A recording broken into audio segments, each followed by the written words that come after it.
Welcome to Allegedly Fridays. We had to come over here from Twitch because Twitch was having difficulties. Y'all, let me put up a notice for everybody everywhere.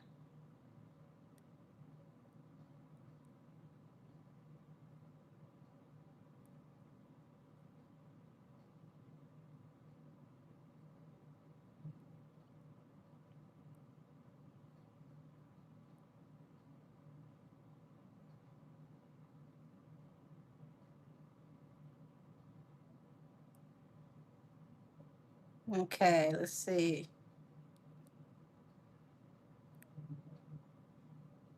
Put up one more. Ah, shut up. No music. No music. I said no music. Y'all, they play too much.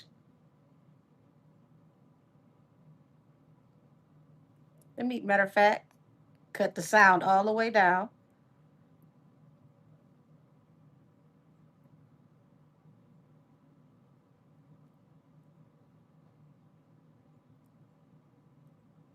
Thank you for your patience, everybody. I'm just letting everybody know we're over here now.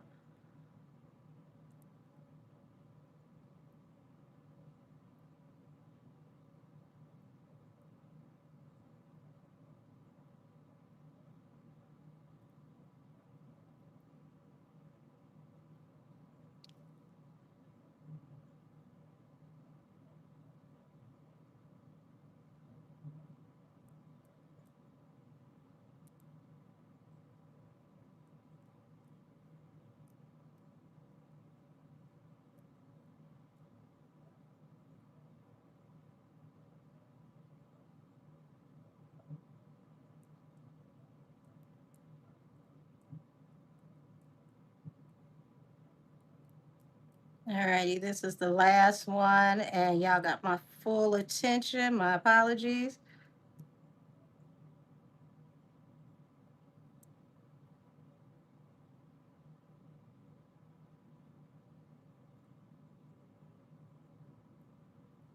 Alrighty, there we go. Last one updated. Alrighty, hey everybody, my apologies. I don't know what the heck is going on over there on Twitch.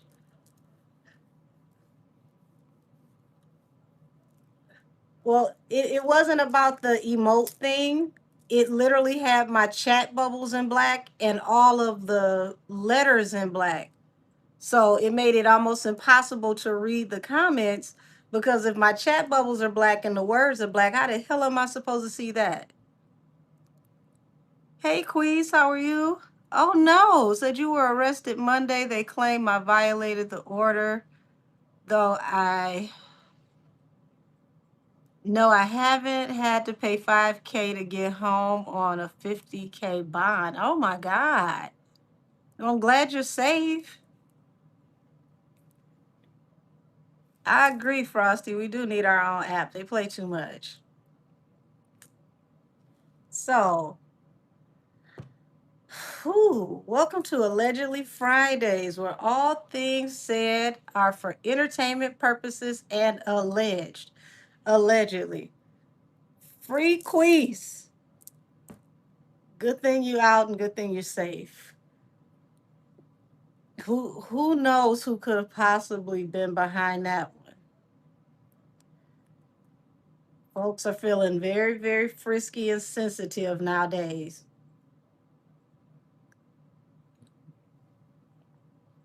They only got so much time before that energy starts catching up.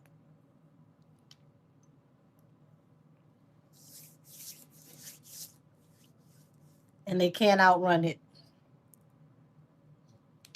So y'all, I did a tap in earlier in between clients because I want to get better on having daily content here. And I tapped into the energy with the whole tendernism thing. And it's even worse since I did the tap in. Like more and more information is coming out. And y'all, Unc is not even at the premises anymore. They literally have like shuffled him out the way. They've restaffed. The staff is pretty much like white and Hispanic. The majority of the people who were there that taught them the recipes and helped them to get everything established, they're not there. So to find out that not only did you put, you said love seeing you here on Friday. Oh, thank you. Yeah, not only did they put a trademark on tenderism, somebody put it in my chat that the trademark is under the new establishment, not even the establishment where Unc was, working, where he coined the term and made everything popular. So, I mean, when I say hit somebody front, back, side to side, I saw that the downfall of the business would definitely, be the owner and him being cocky and needing to be a prima donna, him wanting to take over and be the new face of the company is what's going to tank the company. So, if he has to be out front and he needs to now be the Diana Ross of the Supremes will not be going on tour. That's pretty much how that's going to go. So, yeah, people, are feeling sensitive. He thought that this would blow over. He thought, give it some time. Eventually the 7-day news cycle would kind of like, dissipate, but mm, not so much. It's getting worse and worse and worse and worse. And to be honest, I mean, dude deserves it. The least you could have done is set Unc down and said, hey, this is huge. It needs to be coined.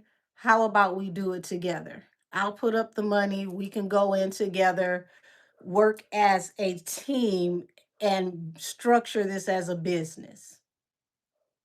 You go out and you be the face of it. Both of our names will be on the documents. We can both make money.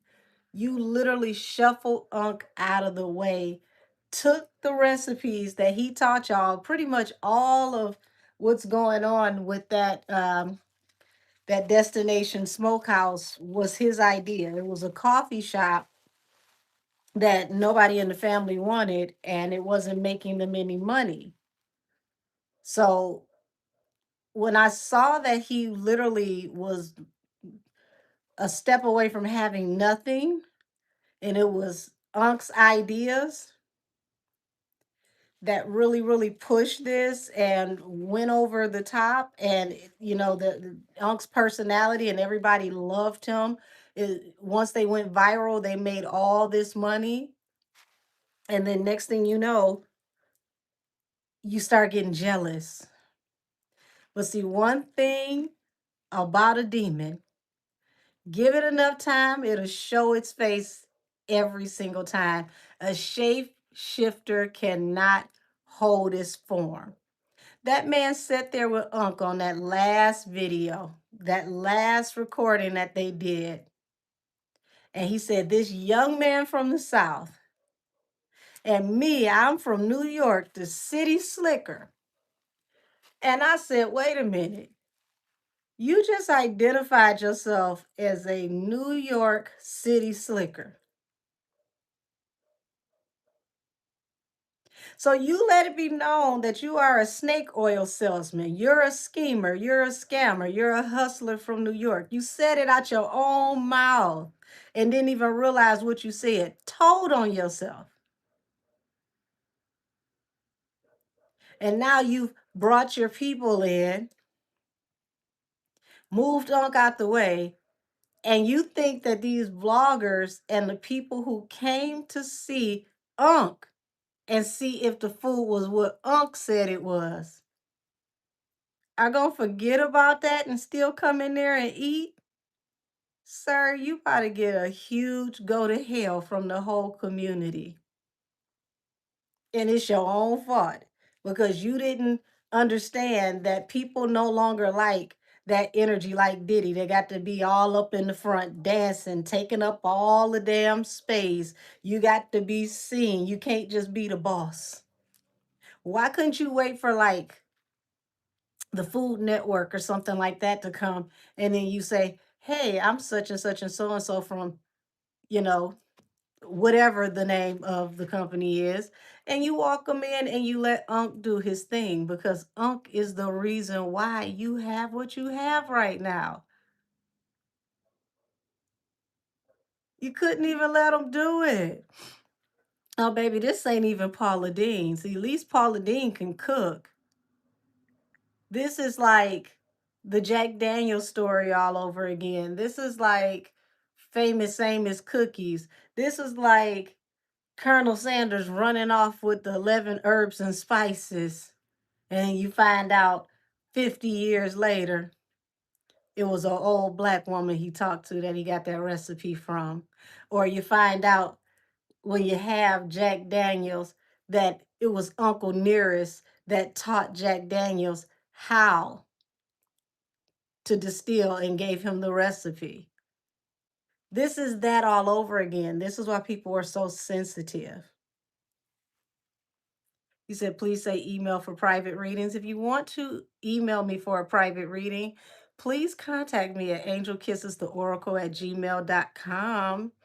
Private readings start off at 30 minutes for 44, an hour for 88, ancestral readings 111. And if you need a criminal investigation reading where I aid you in getting information, that's 250. And that's the only reading that I have that is a 3-hour block of time. So, yeah, we gonna get off into some things. This gonna flow a little different than Twitch because on Twitch we can we can kind of let it hang out, play music, do things that we can't do on here. But we're gonna figure our way around this, okay? Y'all, pardon me. I don't know why my nose is acting up, but Lord, who? What the heck is going on? So I see Cardi has pissed off a whole group of people because allegedly ICE will be doing her security for the tour. That is not rubbing people the right way. And I want to tap into it to see how this is going to align with Super Bowl because I keep hearing that she should be featured on the Super Bowl with Bad Bunny, and people already, already feel some type of way about Bad Bunny. And they're saying, okay, so I'm seeing that that's false. I want to see how this affects her because it's like right now she doesn't need any bad press. I do see that her ticket sales have picked up some, but they're definitely not where they need to be for the show to only be a couple weeks away. Um, some of her shows are not even at half capacity for the tickets being sold. So you said it's definitely an edit by the Barbs to get our lick back for that fake Live Nation post. We're well, we can tap in and see. Either way, right now she just can't afford any bad press. Yeah, I'm wondering if I should go all the way down in the slums of the internet and tap into Stunner Girl and Blueface. I don't even know if I want to go all the way down there because that seems like the couple from hell, no matter how you slice it. Even if it is for PR purposes. And I would definitely hate to see how that would kind of unravel between her and Krishan. Lord have mercy. Baby, I am not tapping into finesse two times. No, ma'am, no, sir. That man, he need a little leave alone right now. When he identified himself as the devil, I want him to sit and sizzle in that. He can have that. He can have that. Cause I mean, once you come out angry and throw that one up in the air, and your career is already on the chitlin circuit, I don't even know where else it can go from here.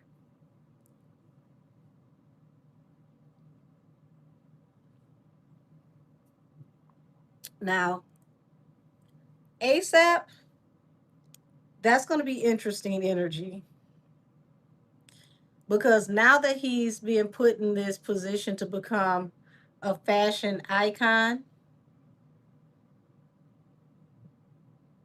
and Anna Wintour lined him up for that. That's why I told you I pay attention to him at the Met Gala. We're going to see how differently his music is handled. So, matter of fact, I think I'm going to start off with ASAP because he's definitely being positioned. Y'all, excuse me. I just had salmon Alfredo before I came on camera, so had to make sure nothing was in my teeth.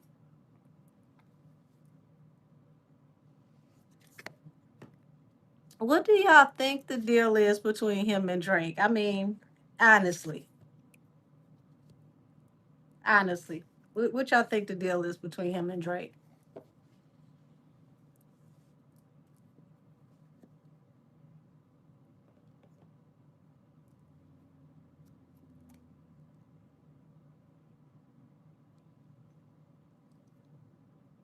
I want y'all to tell me what y'all think the deal is between him and Drake.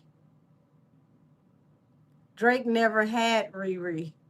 He wanted her. He thirsted after her.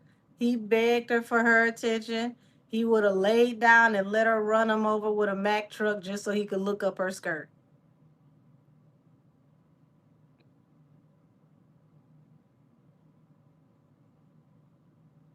Y'all forget when that man tried to kiss her on stage and she, y'all forgot that?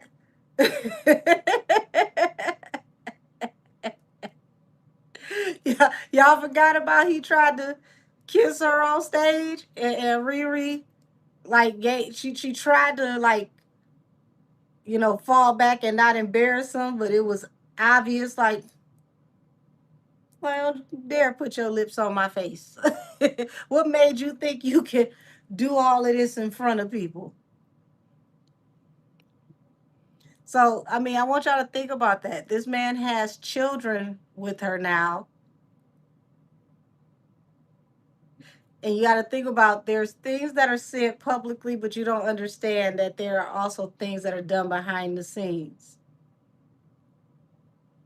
So, would any of you feel comfortable if your woman or your man, the person you have a family with, not just somebody that you've dealt with, but you have a family with, would you feel comfortable with somebody mentioning your woman or constantly coming around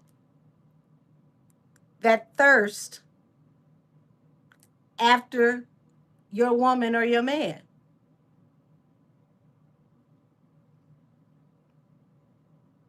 Even if you don't publicly address them, would you feel comfortable?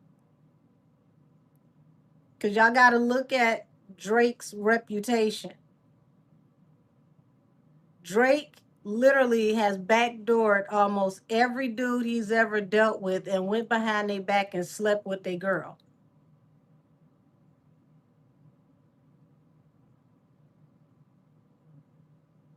How many dudes was Drake cool with that he done went behind their back and slid into their girl. You said they both childish, but I want you to look at that from that perspective. You got to give this much more space to ASAP because this is his family. This ain't just no jump off. This is his family. Drake has a reputation of being inappropriate with other people's women. Look at the whole crash out between him and Rick Ross.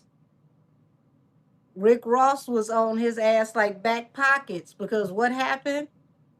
Drake went behind his back and got with the woman he had just broken up with. I didn't say he was a role model. Pay attention to what I'm saying. I didn't say ASAP Rocky was a role model. I'm saying, how would you feel if this is your woman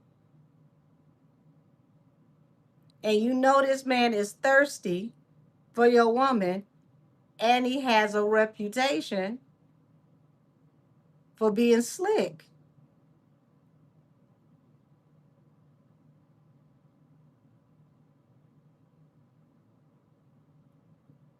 I'm not going to sit here and say that ASAP is the gentleman and he's respectful to women. I ain't say none of that.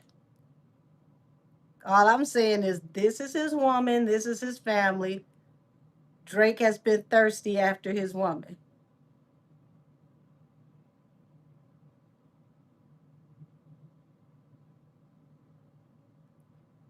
You say he does that to get under ASAP's skin. But here's the thing.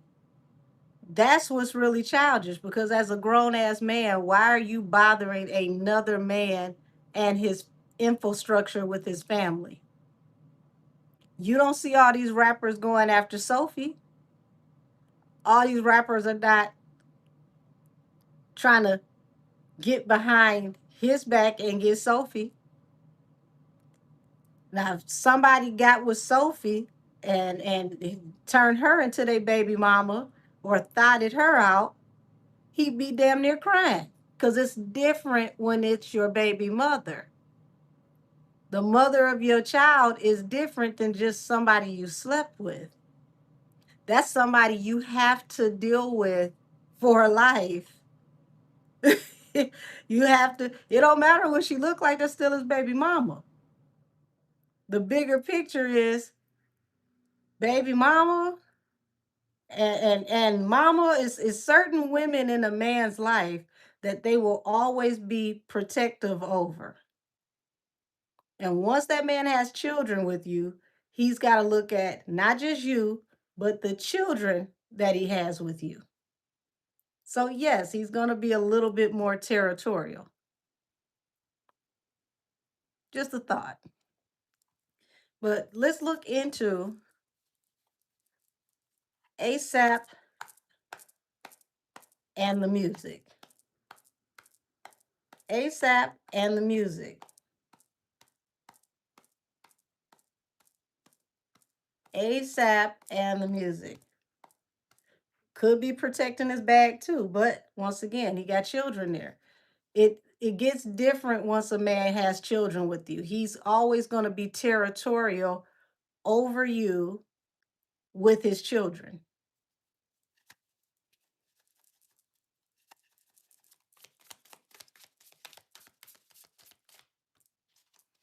So we got the Seven of Wands here, which is kind of interesting because this is defensive energy. A cycle is ending, so it's like he feels like he has to defend himself, which means that the music could be going in a different direction, and he's going to be sensitive about how people critique this project.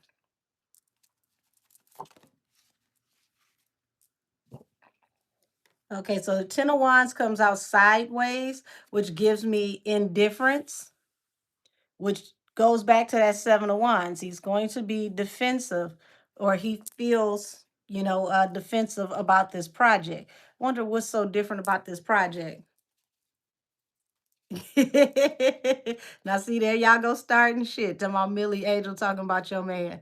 She know he being petty. She knows exactly what I'm talking about. Drake been Mr. Steal Your Girl. That ain't new. Ain't new, ain't new, ain't new. So, Seven of Cups. There's gonna be, people that are 50-50 about this project. When you got the Two of Pentacles and the Seven of Cups, it feels like, people are going to be confused in some type of way about the direction that he's taken. So it's going to be indifferent. Okay. I'm not saying that it's bad. It's going to be indifferent because it's something that feels very, very different about the vibe. You're either going to have to really, really like it or you're just not. Naughty can't get Kiki. She was Stefan. Y'all, listen, he the one made the song for Kiki before Stefan came along. Now that's Mr. Steal Your Girl and Your Guy, allegedly.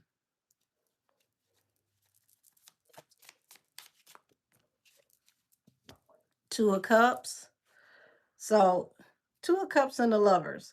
So he's trying to go off into his whole new like family and mogul bag, and you're gonna see a change in him. Not equal opportunity employer. You're gonna see a change in him because it's almost like, at this point, he has to lean into the relationship, family energy, because their relationship now is a part of their brand, which is now, big business. That's if people say music is ass. Well, I'm saying, hey, it's gonna be indifference about the project. You either hate it or you love it. So judgment. It definitely is facing judgment. People feel like this is a fly by night project, Knight of Wands. So it's gonna be here today, next month. I don't see much fanfare. People talking about the project from the energy that I'm getting here.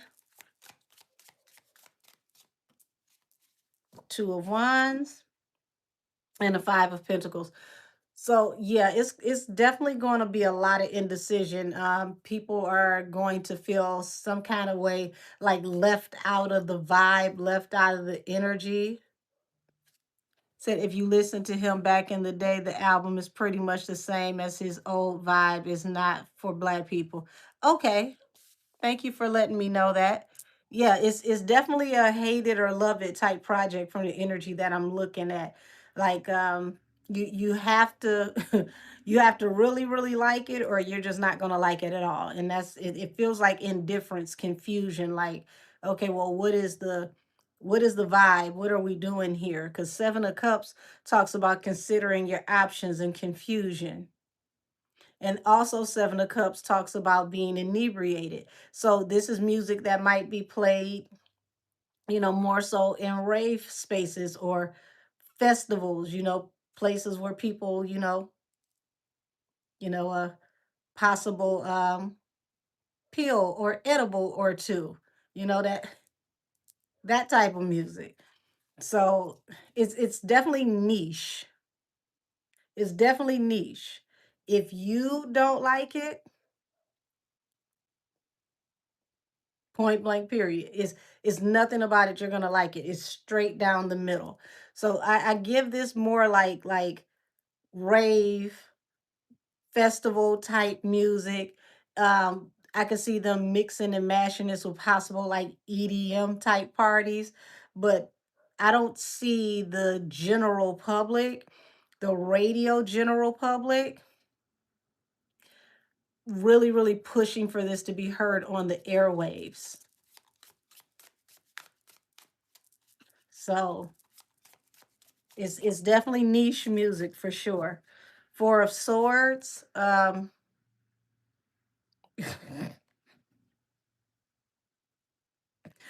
I'm trying to find a nice way to put this. Four of Swords. You're gonna have people that critique this music, and they're gonna want to know if he's gonna take a break after this.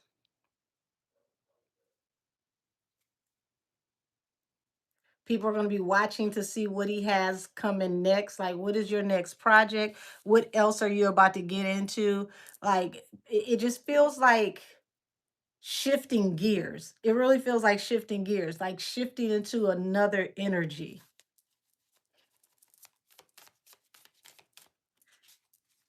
Six of Swords, Lord. So he's trying to get away from the old image that he had, the energy, that's closer to what can be considered street or toxic.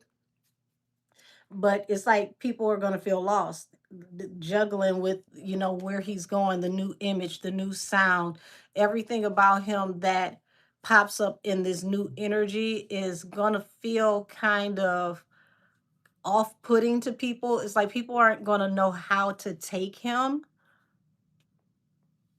So it feels like his transition into the new version of him is going to throw people off. It's no other way to say it.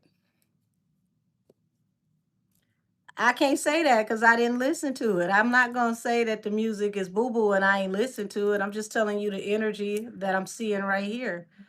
I haven't listened to it. It's right. It's a hard rebrand. It's like the transition is not moving as smoothly as they would like it to. It just feels like people just aren't going to get it. It's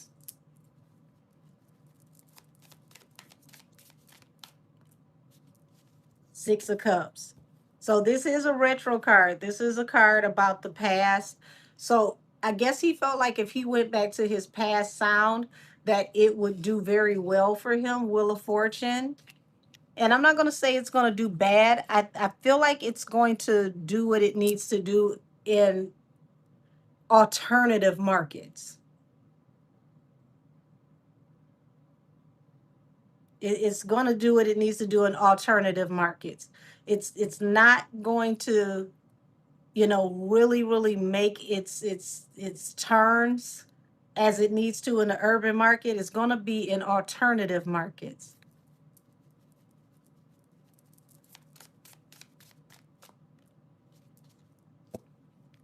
But I mean, even though it's a rocky transition, I do see him, finding stability after heartbreak, because people are not going to really receive this the way they want them to. No, I didn't hear Tori and Fabio Foreign, but I imagine that's hot. That's one thing about Tori. Tori can jump into any wave, any sound, and it's like he's he's been there. He belongs there.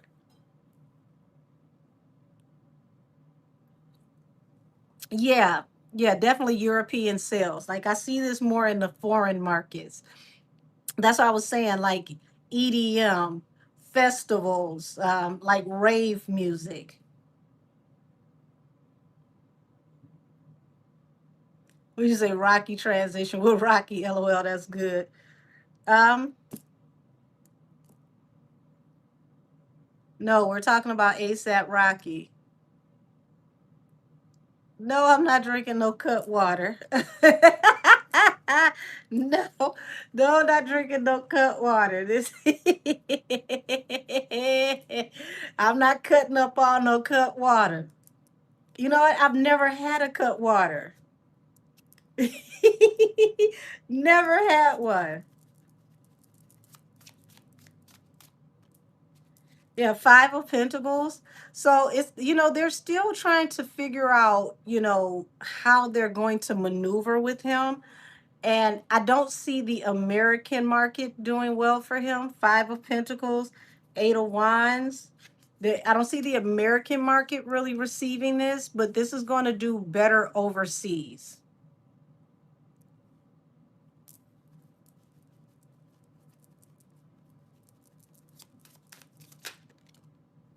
You said them cut waters are dangerous. I've never had one. King of Pentacles. So either way, he's going to be fine. Okay. He's still going to manifest going off into his King of Pentacles energy. Um, but as far as the acceptance of the American market, I don't see it. Not not the way that he would like it. Give me judgment, judgment, and death. Lord, they gonna be harsh. People are gonna be very, very harsh. Judgment to death and the son. I mean, he's gonna be fine afterwards, but ooh, have mercy. When I tell you they gonna drag him and drag him and drag him, people are gonna be confused. They're gonna try to figure out what's the motive, what's the motivation, what are we doing here? But I mean, if you're an old school fan, or you're off into more like, I want to say more like world music type vibe, that's where this is going to work a lot better. Two of Wands. Said he had a case in Sweden a few years back, then folks didn't like him over there, but they might still support the music. Well, I mean, if I was him, I wouldn't go to Sweden, but you know, Europe is vast. There's so many places you can go over there. So you got the Ace of Swords here and the Nine of Pentacles, um, which is like independent outlets are going to be very, very honest about how they feel about this project.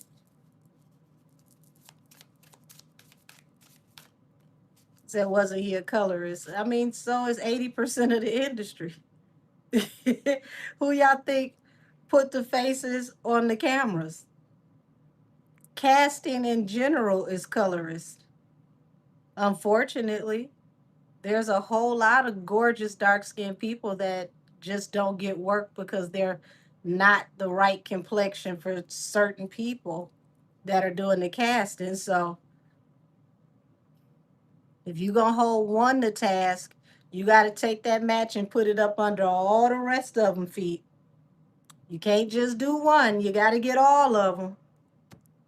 Because depending on how the sun shine, I could get too black for them too. And depending on who's in the room, I'm still too black for them, and that's crazy.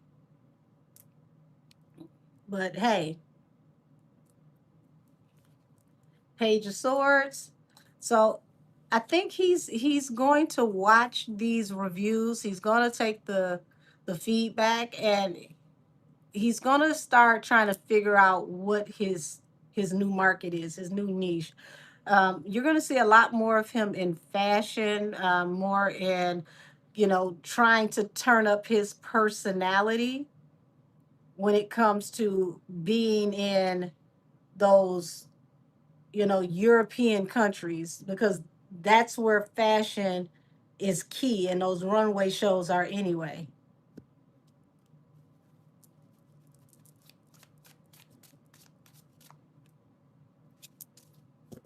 So Nine of Swords is going to give him a lot of anxiety and heartbreak that what he feels like his core audience doesn't accept him. But I mean, hey, you go where the love is, you go abroad. He's trying to make moves in fashion.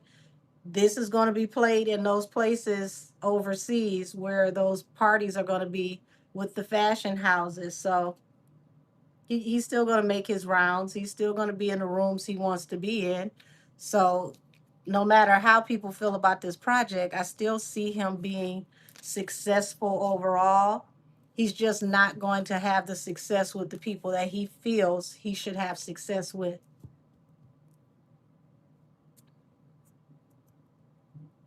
Oh, yeah. It's definitely going to switch to K-pop, and then colorism won't matter because the people who are on the screen won't look like you no way.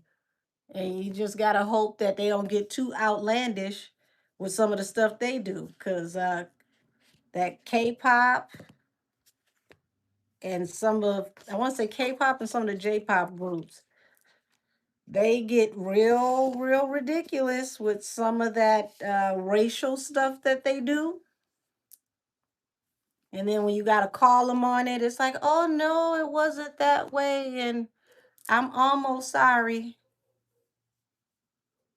Here's my new project. I promise I won't say that one anymore. Oh, country is going to become the new number one music group in the world again. Before hip hop became number one, it was country. And then behind country was rock. Hip hop knocked all of those out of contingency and became number one. Hip hop is going to slide all the way back to like four or five. We didn't do Twitch because it was technical difficulties. That's why I put up the announcements. So, y'all, it looked like no matter how people feel about his music, he's still going to make his rounds. He's still going to be able to go off into fashion, but it's going to be kind of, he's going to be the awkward mogul, if that makes sense. It's gonna be awkward. Like it's not like he's gonna. You know how people that have that they just have that it factor. They have that je ne sais quoi. You know they come off really dashing and debonair, and they have that just that energy to where they could talk and you melt like butter. Like it's gonna be awkward for him because when he speaks he doesn't connect well. He doesn't really make the eye contact, and then his conversation becomes choppy. So it's gonna take some development for him. He needs more media training. He needs more polishing for what it is that they want him to do. He definitely needs a lot more polishing. So, can he get there? I believe so. Anna has set him up to be in that lane to go there, but will he get there comfortably and be able to move around in a certain way? It's going to take a little bit more work for him. He needs some finishing.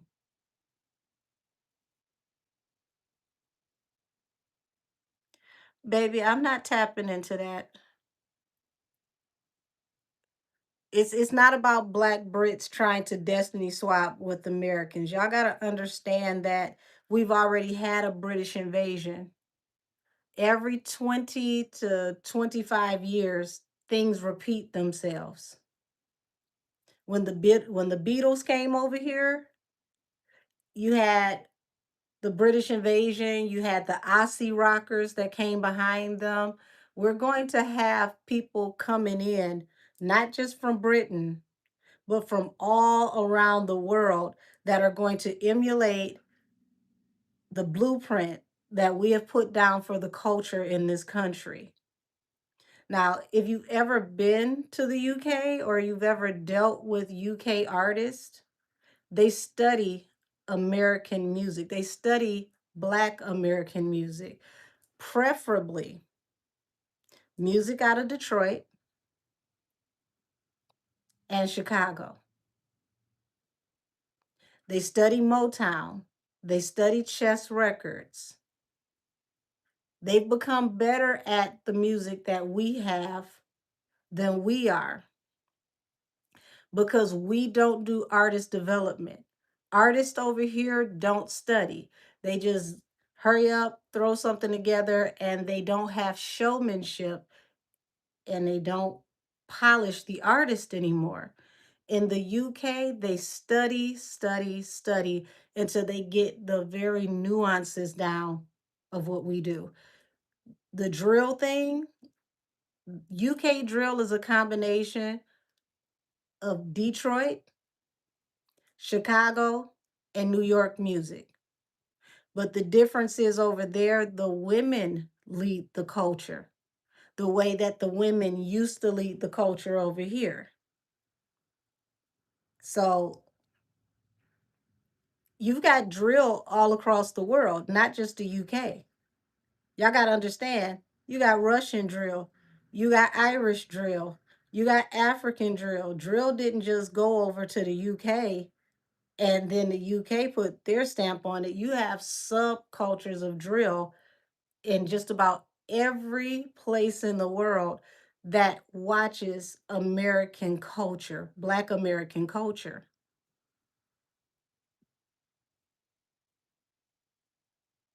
You said Arab drill is crazy. I mean, there's subgenres of drill in just about any country that listens to Black American music and culture. So it's not reduced to the UK, and it's not a destiny swap. You know how y'all talk about Nikki has her sons?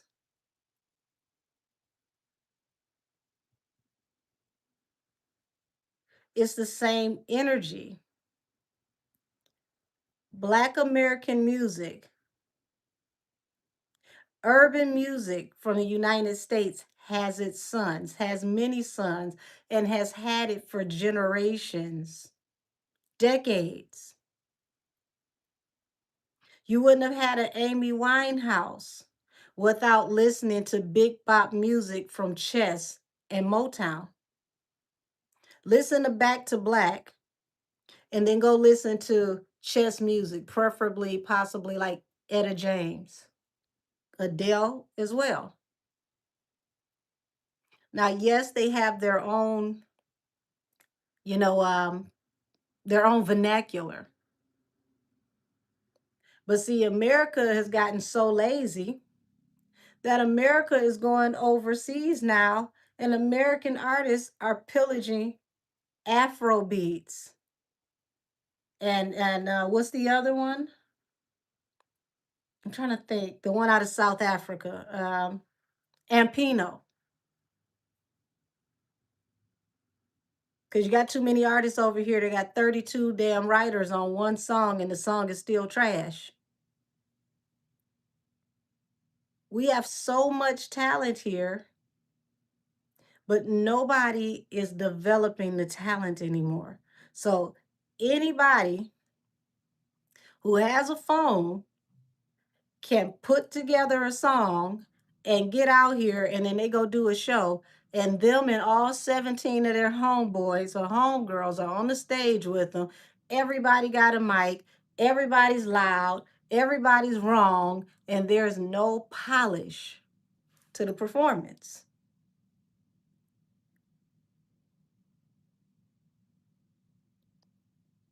Now, with Black America and urban music, the culture over here needs to be watching is the real takeover is about to come out of K-pop. You take one K-pop band on tour, you got 17 different acts. You know where they learned that from? New Edition. New Edition don't need openers when they go on tour if they don't want to. You got New Edition, you got BBD, you got Ralph Tresvant, you got Bobby Brown, you got Johnny Gill.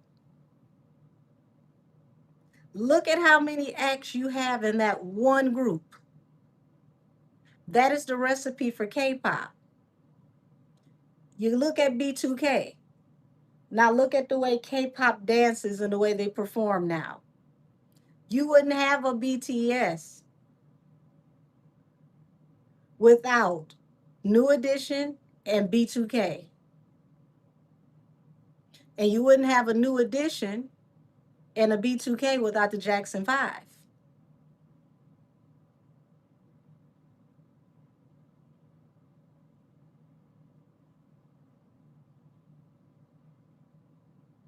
So it ain't no destiny swap.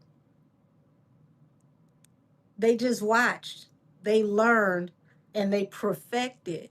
Because the one thing that they're doing that we're not doing is artist development. We used to be really, really big on artist development. As an artist, I want to say up until the early 2000s, you could not be released on a label without at least a year to 2 years of artist development. K-pop artists have to live together and practically train together daily for years before you see them come out as a group publicly.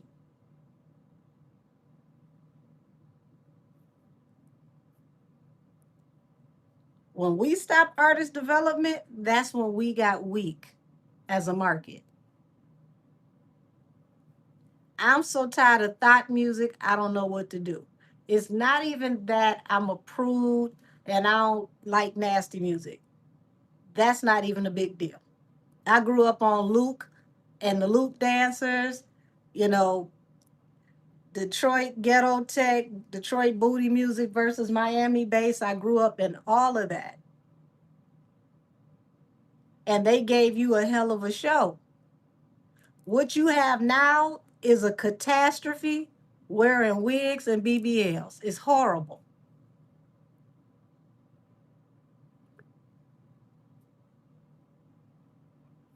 Absolutely terrible. And then they go get the same wigs, the same lopsided BBLs, and you can't tell who's who because when you listen to the radio now, unless it's like somebody that's distinctive, like a Chris Brown, it sounds like one long remix. It literally sounds like one long song and then about five or six commercials. It's so many commercials on the radio, y'all. I can't tell you the last time I've listened to the radio in the car. Playlist is always in the car when I'm in the car, not cutting the radio on.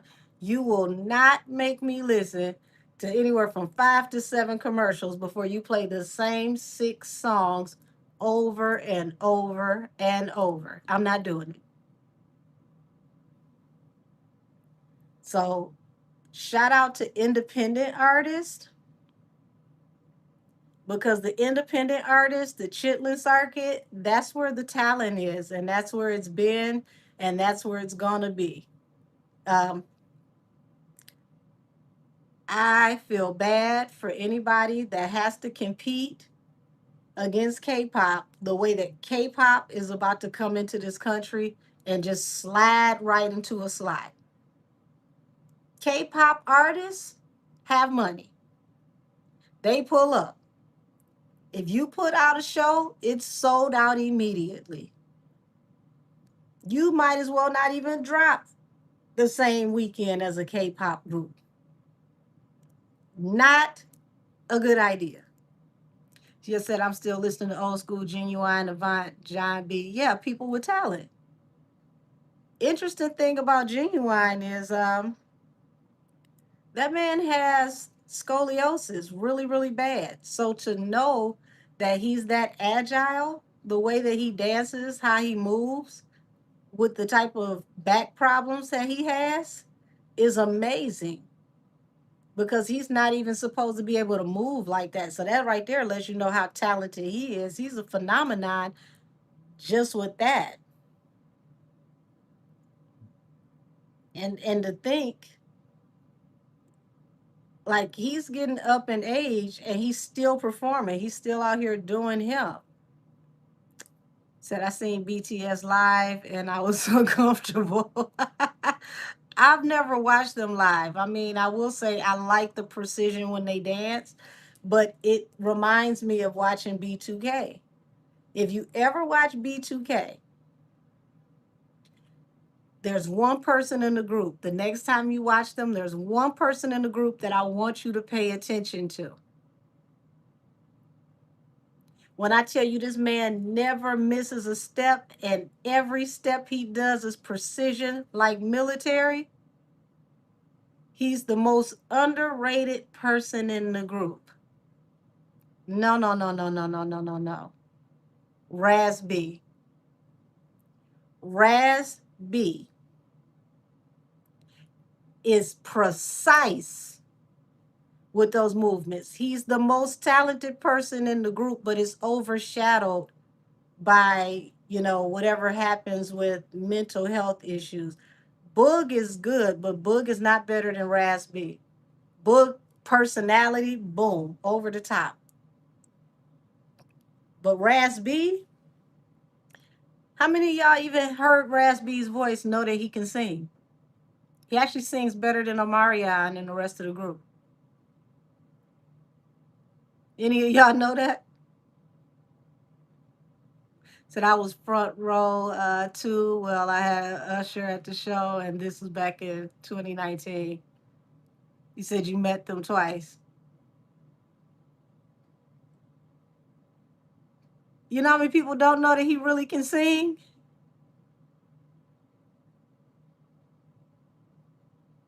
That is crazy. Like, it's so many people that don't know that he really can sing. Like, he has the better voice and the better dance moves out of the whole entire group. But it's all overshadowed, and it has been from the beginning. Before we knew there was anything going on with him where he could be triggered with mental health and anything like that, he was always downplayed. And I thought that was crazy because your cousin was the manager of the group, who was the very same person that allowed you to be overshadowed in the group. He's also the one that's the most business savvy out the group. He's the one that actually went and got the trademark on the group's name and gave everybody in the group equal parts so that they could all equally own the group. He could have bought the trademark to the group and kept it for himself.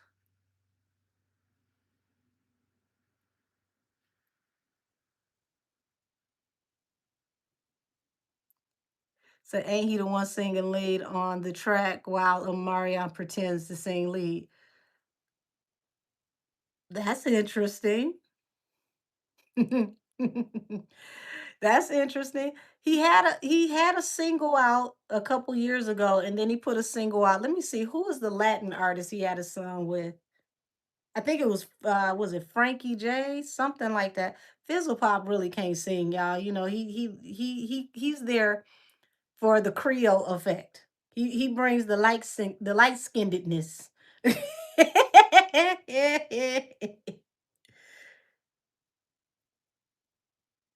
He helps to pretty the group up. I mean, it is what it is.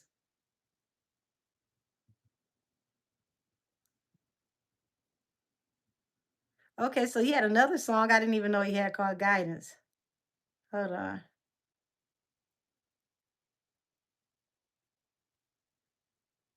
Trying to see. And Raz B and Orlando Brown fight. Y'all, why is that even a thing? I'm gonna have to come back and look at that. Okay, so Frankie J has a song featuring Raz B and Paul Wall. That's the song I was talking about. That's from 4 years ago. But after that, he's got a song, I believe it's called NDA.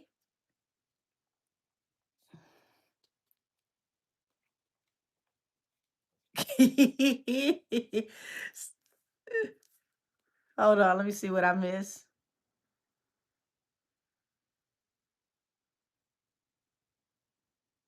I ain't gonna even go that far and say he a sex symbol. I mean, he's a cutie, but you know, he bring the light skin pretty effect. And that's not to say he's not talented. We ain't gonna say he's not talented. But is he like the standout talent of the group? No. And I think he's fine with that. He get his money. He out there, been in his corners. He do his thing. He's cool. I mean, you gotta think he had to have talent to be in B2K. Y'all, they dancing fast forward. I ain't never seen a group that all they moves be cat cat cat cat pop pop. Like damn, like how the hell do y'all sing and literally dancing fast forward? And you never hear them breathing hard. Y'all go back and look at some of those old videos. Like gotta be. That song was not fast enough for them to be moving like that. I ain't by my damn self. They do dancing fast forward. Try to learn one of their routines. The hell, like what they give y'all about like 7 Red Bulls before rehearsal? Why y'all moving so damn fast? It's a mid-tempo song. I said especially on Mario. Listen, look at some of those old videos. I ain't crazy. I promise you I'm not. I'm like, I look at it now and it's like, damn, they moving fast as hell. Was this necessary? It looked good, but sheesh. This is a sparkling water. It's a blueberry lemonade sparkling water, Waterloo. Say R. Kelly got them right with their discography though.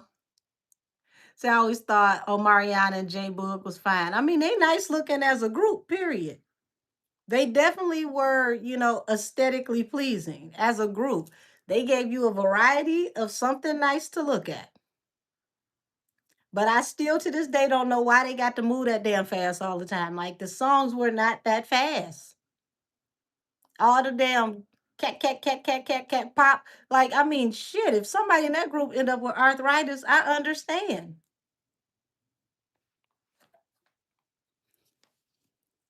You say, my sister loved J Boog too. She thought that was her band too. So even the slow song with Solange in the video. See, I know I ain't crazy. I said all the song slow as hell. Y'all think about the tempo it gotta be. Gotta be, gotta be, gotta be. That song ain't fast enough for all that shit. It literally looked like they got them moving at 64 beats per minute, and the song is barely 4 beats per measure. Like that's crazy. Why y'all moving so damn fast? It looked good, but damn it, everything was in fast forward.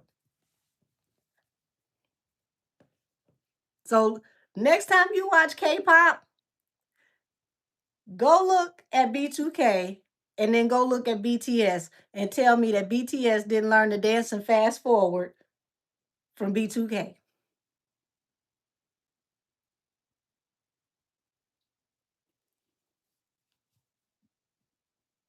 I promise you.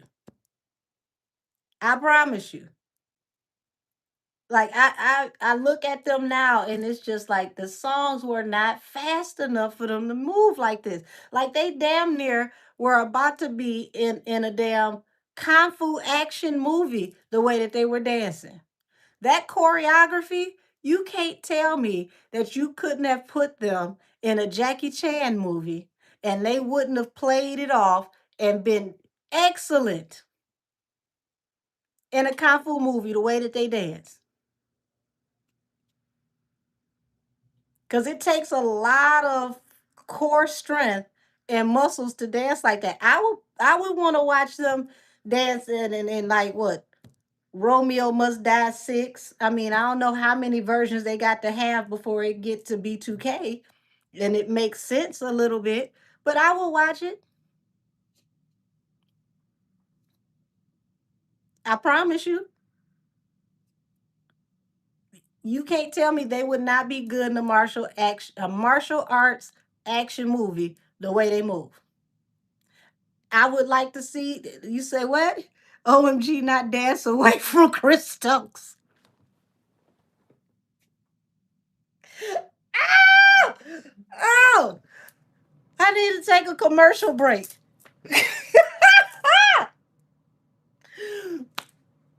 I mean, I feel the same way about Chris Brown. When you see Chris Brown do parkour and you see the way he danced, and then everybody that get in a fight with Chris Brown, listen, don't fight people that can dance. That's all I can say. Because you can't tell me that it's a way to win a fight with somebody who can dance and move like Chris Brown, run up a wall and do parkour. Like, what?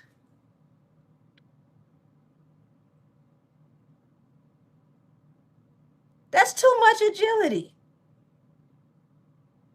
He can literally slap you, flip up in the air, punch you in the back of your head, and you didn't get your first lick in. That's unfair. That's unfair. That's Chris. What is it that Chris can't do at this point, y'all? What can he not do at this point? He can out sing you, out rap you, out dance you, paint, act, steal your girl, Make you come backstage and give him $1,100 for your girl to get her booty grabbed in a picture that she can keep forever. Remember when you took me to see Chris Brown and you paid for the whole night and we took them pictures and he grabbed my ass? Like who else can get away with that? Like, I mean, I feel like that needs to be a show. What can Chris Brown not do? And you just follow him around all day to try to figure out what he can't do. And at the end of the episode, be like, damn, Chris know how to do that shit too. Like I would have him doing all type of obnoxious shit. Like in this episode, we gonna have Chris make a Mississippi pot roast. Let's see if Chris can do it. In this episode, we're gonna see if Chris can do a tight walk. Like every episode, I would try to figure out what is it that Chris can't do. Cause I mean, we haven't seen it yet. We have not seen it yet. We haven't seen anything yet that Chris cannot effectively do.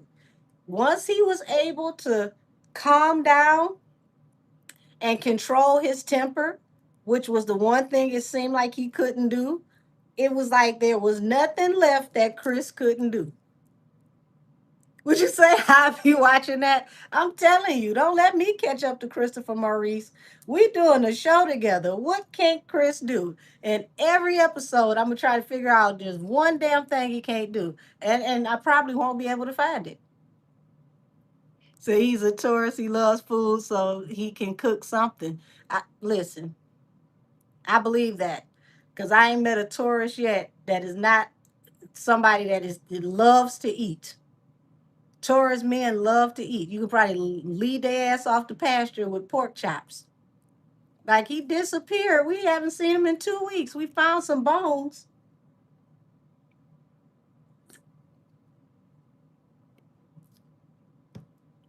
So y'all, what am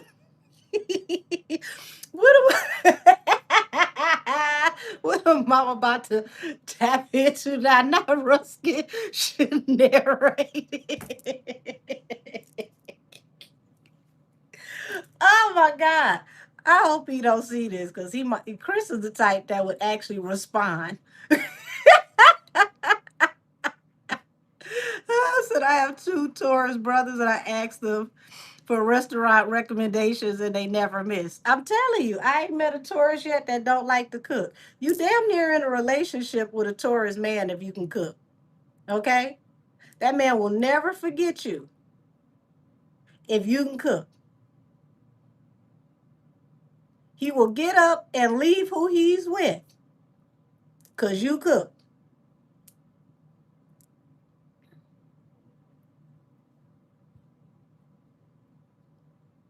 I don't know what it is about Taurus, but if you can cook,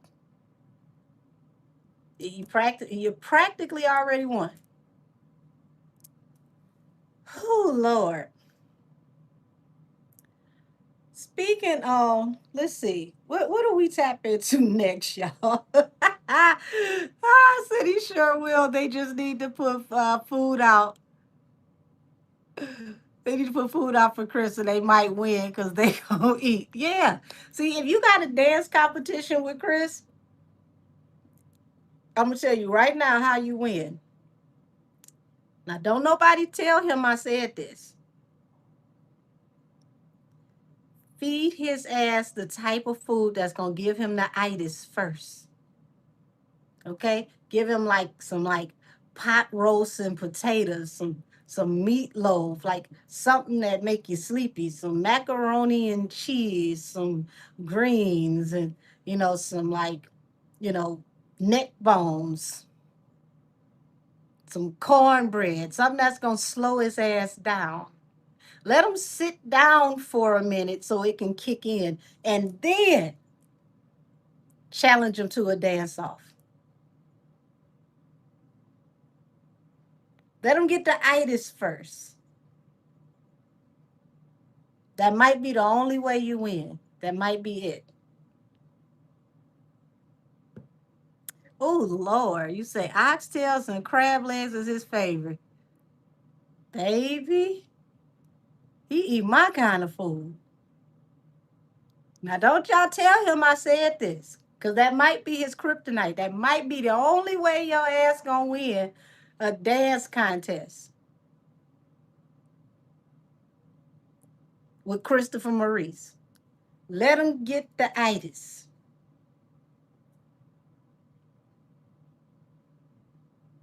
You got to let them sit down. You got to let the food permeate. You got to let the eyelids get a little heavy. If you really want to cheat, cut the heat up so that the food and the heat can help dial them down. That's about it. That's all I got for you. You said not a row of oxtails out. Other than that, you ain't gonna win. And see, you don't want to give him nothing that's heavy in protein, because protein will help him to be energized, and then he'll never stop dancing. You got to feed him carbs, okay? Like you got to give him yams and dressing, biscuits with gravy, like yes.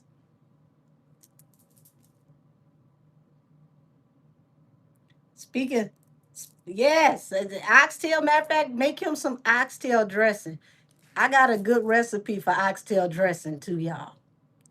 I make the hell out of some oxtail dressing. Like you gotta give him stuff that's gonna literally, like he ain't gonna even know that he got the itis. You just gonna start yawning. The only way you gonna possibly win a dance contest with him. Like if you just give him steak, don't give him steak and shrimp. Like he can burn that off. He might spin around in a circle and it's gone. No, you got to give him some carbs. Yes. Give him peach cobbler with some praline ice cream afterwards.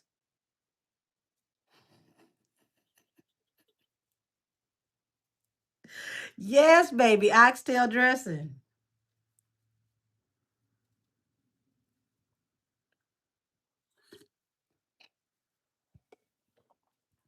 Now, don't tell him I said this because you know this might actually work for somebody. It's not carbs, it ain't gonna work. You got to give him chicken and dumplings. And then be extra fat and put a side of rice on the plate, or some mashed potatoes and put the gravy from the dumplings over the mashed potatoes. You got to slow his ass down some kind of way. Say, forget Chris, I need that dressing in my life. We we're talking we're talking in the inboxes because I cook from scratch. So I had to sit down and write it down because my grandmother, she didn't believe in actual recipes where you read it off the paper and cook. No, everything, a pinch of this, a pinch, a pinch. Okay, give me that. That look about enough. Give me that. Ooh, how did we get here? I don't even know. I promise you, I don't even know.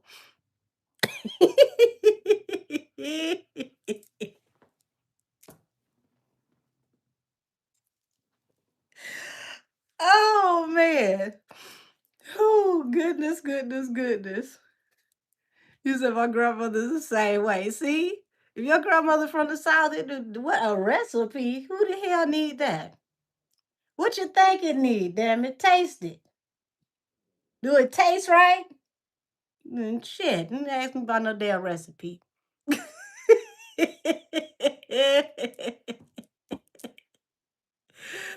Whew. Yeah, you like you said, you got to stand under them to get the accurate measurements. No recipe. You better learn on the job, because other than that, you got to catch me outside from the spirit realm. I'm taking the recipes with me. Said Chris by himself will do that. Just got us all discombobulated. Hey, You got to give it to him though. What I like the most about him as a person is that he's humble. All jokes aside, he's humble. When you have people interview him and they compare him to other people, especially if they compare him to Michael and they tell him he's the next Michael, he's extremely humble. And he's like, no, I could never measure up to Michael. Michael was Michael. I'm still learning from under him.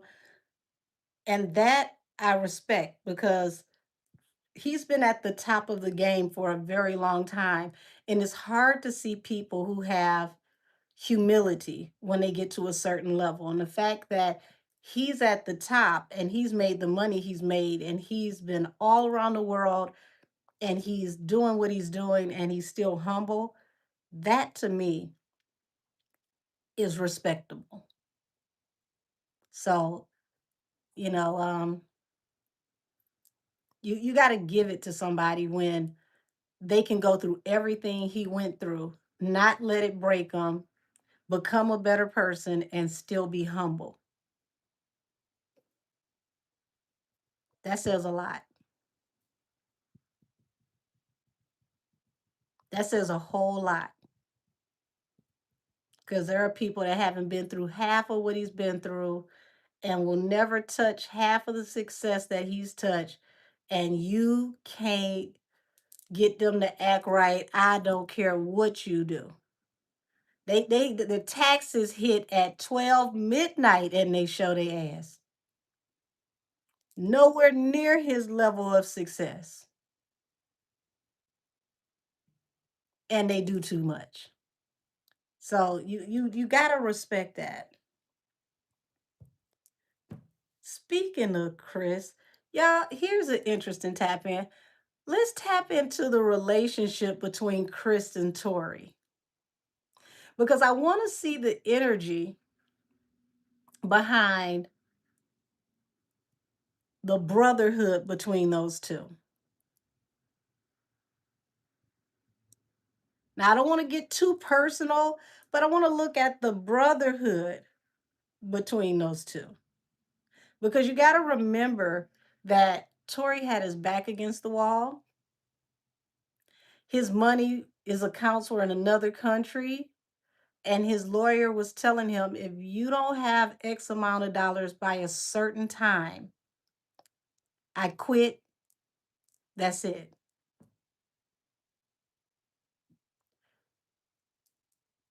Chris was like, dude, why didn't you ask me sooner? And I could tell you as a Leo, we don't like to ask nobody for nothing if we ain't got to. You talking about two fixed signs here, Leo, Taurus. And what did Chris tell him? Just get it back to me when you can. No big deal. Never told anybody anything. If it wasn't for Chris helping him, who knows what would have happened with Tori. But if it wasn't for Tori telling us about Chris, we would have never heard that story. Chris didn't brag. He didn't throw Tori under the bus. He didn't put it out there if it hadn't happened. If it hadn't have been for me, like, you know how humble that is that you can float somebody that type of money and you say nothing to nobody. No clout, no nothing. So, y'all, let's tap in. Let's look at the energy between Chris and Tori, the brotherhood. And depending on how this goes, I may turn it into a deep dive and upload it tomorrow. We'll see. But let's look into Chris and Tori, the brotherhood. And that's one thing about Leos and Taurus. If you have a Leo that is in good energy and a Taurus in good energy, there is no more loyalty than those two signs. Those are signs that will go to the end of the earth for you if they are in righteous energy. Show me the energy between Chris and Tori.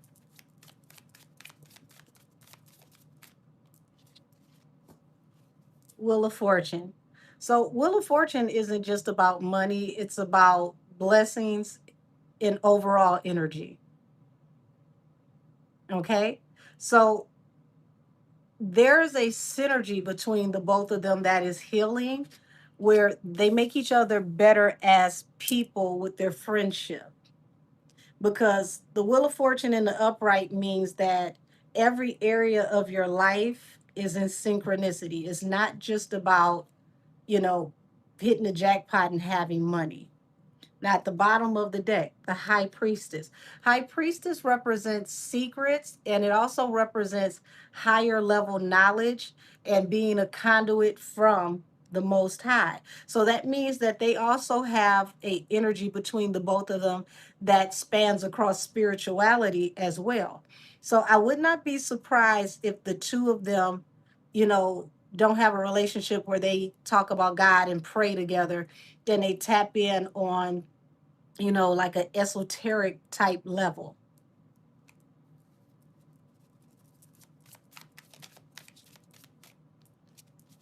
Two of Wands. So we got a choice here, and the Empress. And the Empress talks about bringing things into fruition, giving birth to things.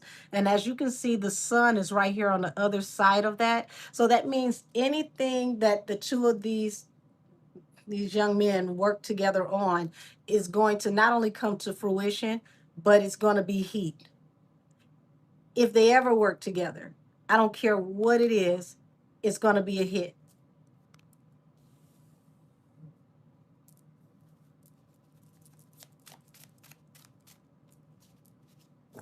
Ten of Cups. They see each other as family. Like that's bro, that's family. And you know, sometimes when people say that, it's cliche. But these two, this gives me that Tupac energy when my homie calls.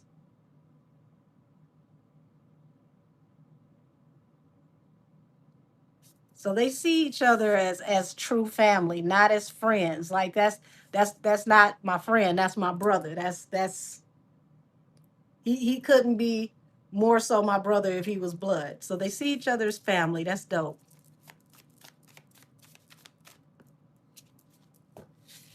So we got the heartbreak here in the Knight of Wands. And it seems like both of them have gone through heartbreak, through similar situations, possibly through, you know, people that they have had romantic entanglements with. You know, I'm trying to find words because, you know, YouTube be doing what they be doing.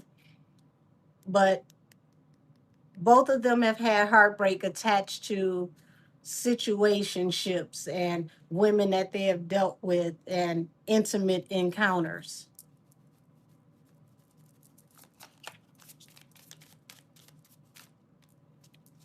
The Emperor. Both of them are fathers, and both of them have learned to heal and evolve through the heartbreak. So they have a different type of bond because they've been through the fire. They've both been through the fire, and they have both evolved as people.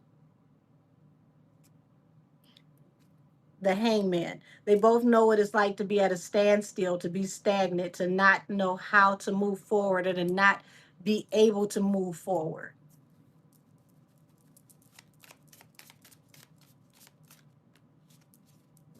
Page of Swords. And here's the part where it makes it the hardest. They had to do it under the eye and scrutiny of the public. No privacy. Everything was literally under a lens. Their betrayal, literally, betrayed for the whole world to see it, played out under a lens. We all were able to watch, to examine. So that lets me know that things happen with the both of them. When it talks about a betrayal, the Ten of Swords, things appeared a certain way versus happen a certain way. So whatever the narrative was, however it was reported, It happened a certain way, but was reported a certain way. They have both been through that. Uh-oh. Queen of Cups and the Eight of Cups. So it's like they had to learn how to use their intuition and know when to hold them, know when to fold them, know when to walk away. And it's like, they've also faced, being in positions where everybody has walked away and all you have left is God and your intuition. Yeah, Six of Pentacles. So Six of Pentacles right here is that money that we just talked about. And when you got Six of Pentacles, that's that, you know, um, giving you money and not expecting it back. So this makes me feel like when Chris helped him, Chris didn't even expect the money back.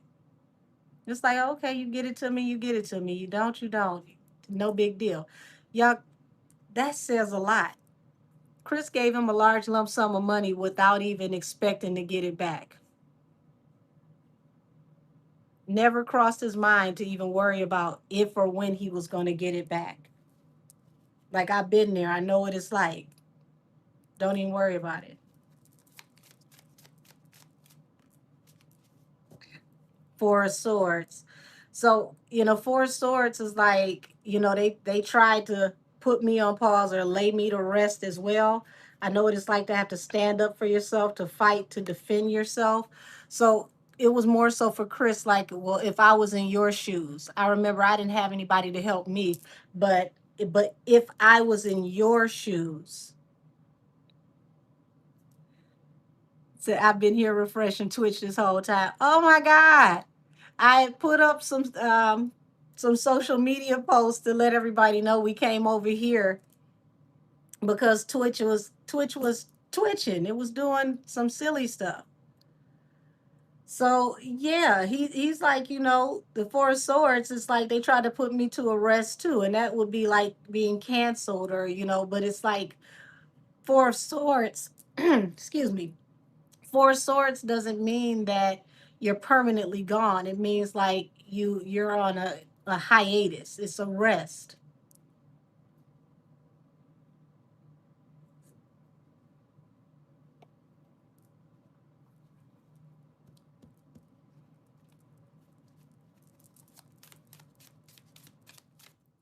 Twitchy is twitching.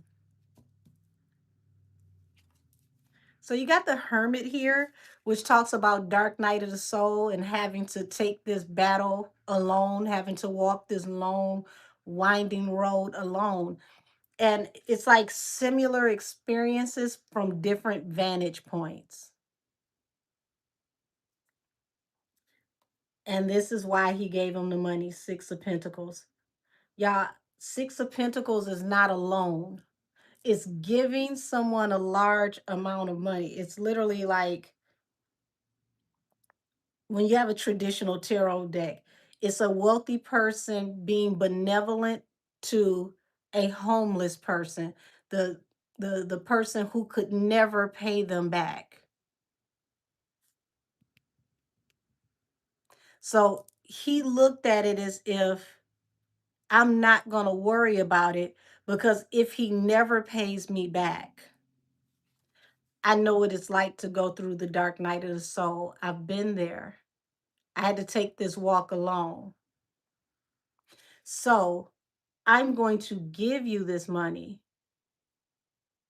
And if you're able to give it back to me, that's cool, but I don't expect it.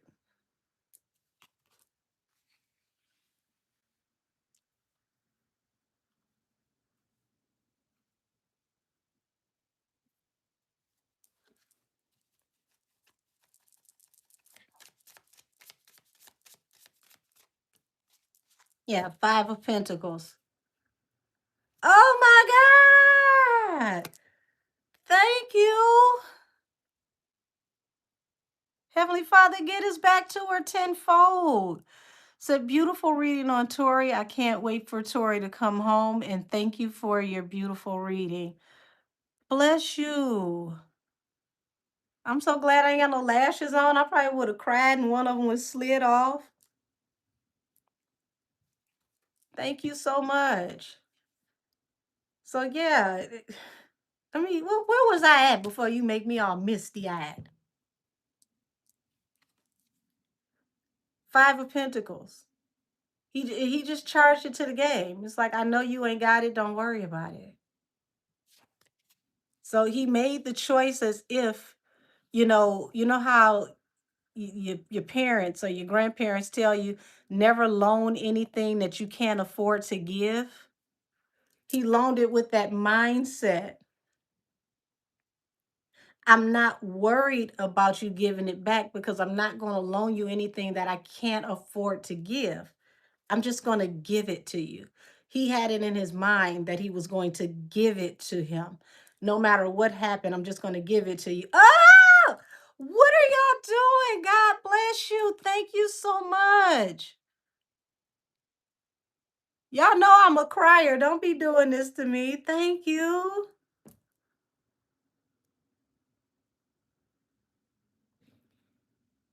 I'm trying not to get misty eyed over here. I'm reading the energy of what can't Chris do, and I ain't found nothing he can't do yet. So yeah, we got the sun here. So he was just, he was like, I'm just gonna pray that, whatever needs to get exposed gets exposed because the sun represents exposure and happier days. I'm praying that you have happier days. Oh my God, God bless y'all. I'm really about to cry. I'm like, thank you. Y'all, now I can't even concentrate. Thank you so much. Oh, oh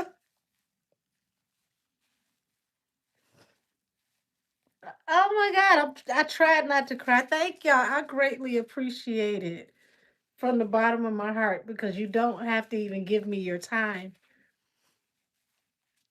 Many blessings to all of you. Oh, okay, okay, okay. Let me get it together so I can go back and do what I was doing. Ah, okay, I think I'm back.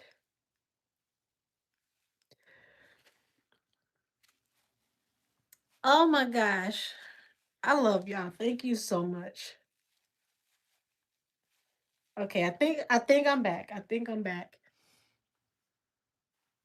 Sam was chopping onions. Ah, okay. So where was I at? So here it is. He just, like, hey, I'm just praying that everything comes to light and happier times come for you. And, you know, that was that. He never expected anything in return.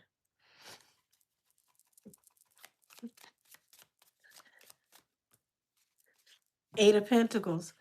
So, oh my God, thank you. Heavenly Father, give it back to all of them tenfold. Everybody that's in this chat. I don't care if it's a like, whatever you gave me your time. Many blessings to all of you. I thank y'all so much. I'm trying to stop crying. I'm good. I ain't putting none of the spackle on my face. Y'all done had my makeup sliding off. No, not the Smashbox. The Smashbox is the good stuff. But y'all done had my makeup sliding off. I appreciate y'all. Thank you. I love y'all back.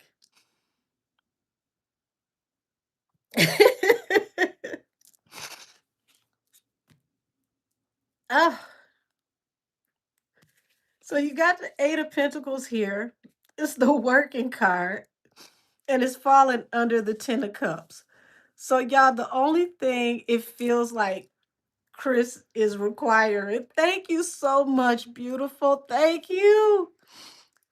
No, it listen, it don't matter what you give. You didn't have to give it. I appreciate you. Thank you so much.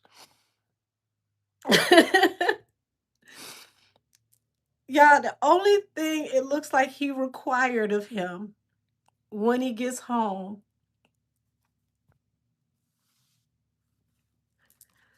is fam, when you touch down, we gotta work. We gotta work together. That was the only thing that he required. He didn't look for the money back, didn't even cross his mind to get the money back. He just told him, when you touch down, we gotta work.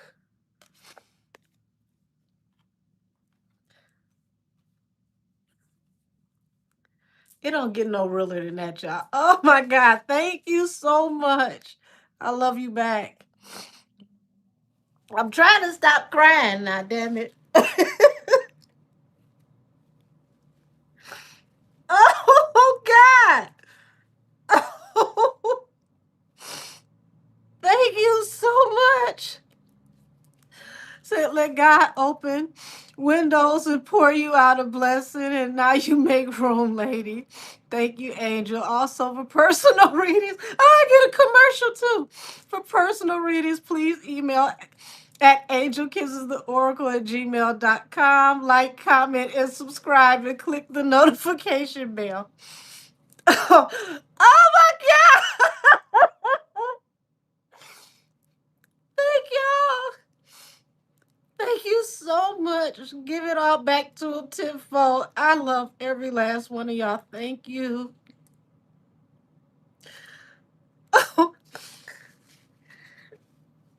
Why y'all got me on here crying like this? Oh my gosh.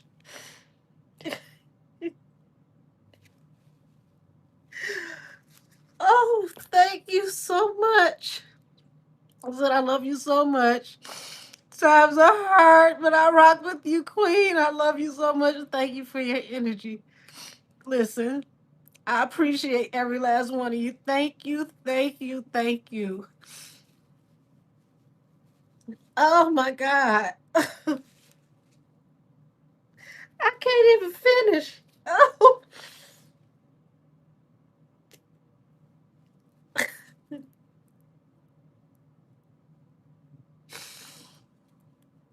I appreciate you, y'all. Maybe this was a good thing that Twitch did what it did. At the end of the day, I thank every last one of you for just giving me your time, because you don't have to.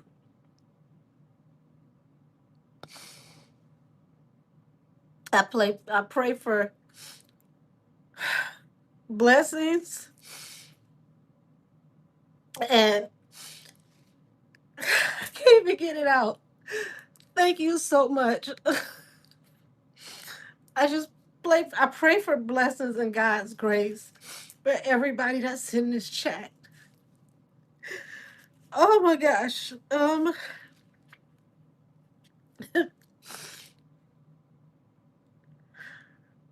Thank you so much. Thank you, Miss Angel. May God keep you divinely protected. I always appreciate you, all you do. Thank you. Oh my God. So you're amazing, Angel. Thank you so much. Thank you, Sir Angel. Listen, don't y'all say that. Don't say you don't have much to give, because you don't have to give me anything. Whatever you give me is a blessing. Don't ever think whatever you give is too small. You didn't have to give me anything. It's a blessing. And I'm asking for God to give it back to all of you tenfold, 100-fold, because you don't have to give me anything.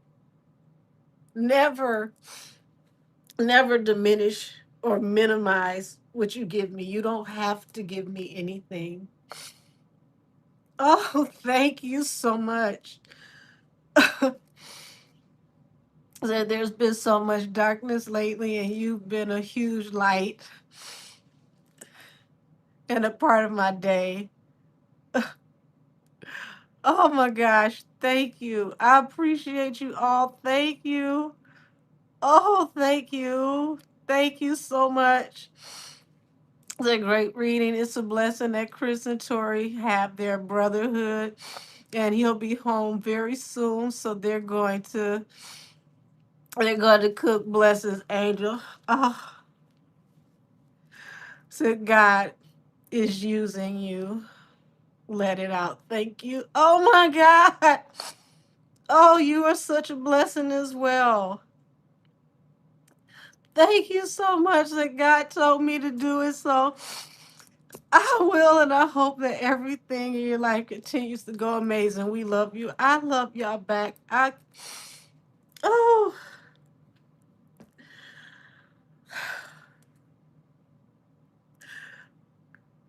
I ain't gonna stop crying. Oh my God. Thank you all so much. So sending you love and blessings. I'm always looking forward to your lives. Oh, so we love you, Angel, and your energy. You just keep being you. It means more than I can express. Y'all, I love y'all so much.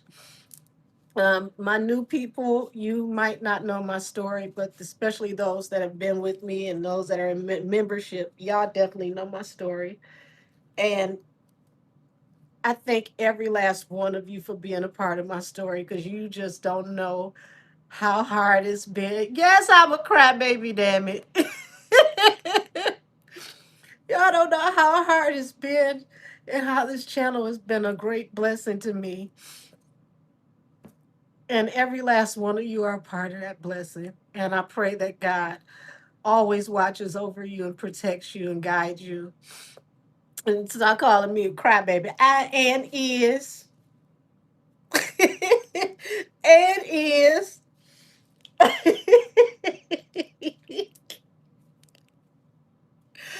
Oh, oh my gosh.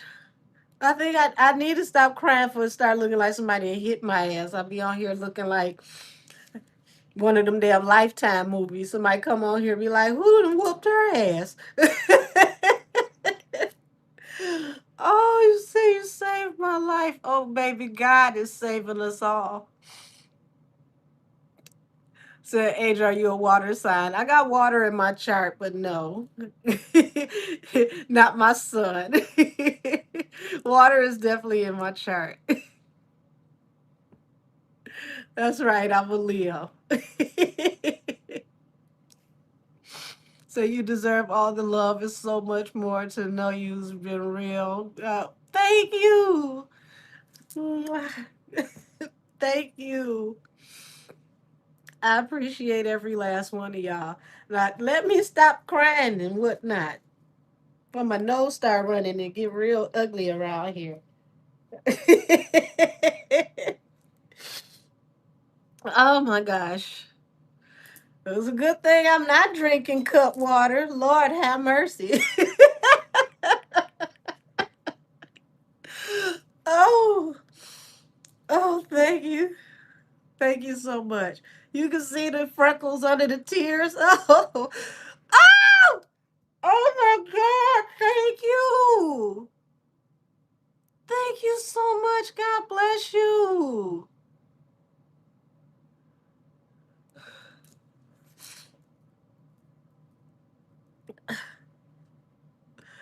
Well, at least it wouldn't just be my lashes on the desk because I'm telling you, they just slid off my face tonight. Oh my gosh. I thank every last one of you. I do. I thank every last one of you because you don't have to be here. Oh my gosh. Y'all bet not send this to Chris with me on here crying. Send him something when I'm cute, not today. I'm on here with the bald head fingertips, my face on the dresser. Oh Lord, I look like I'm on my way to go fight.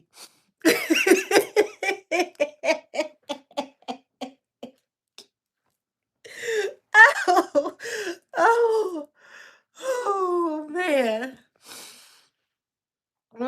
Don't send him a video of me looking like I'm on my way to go fight y'all.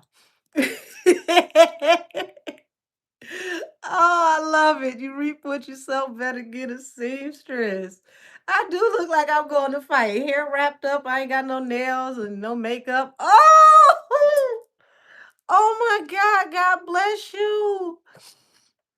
To sprinkle more love, not only do you share God's gift, but you spread the word. Thank you for helping us tap into our spirituality. God bless you. Thank you so much.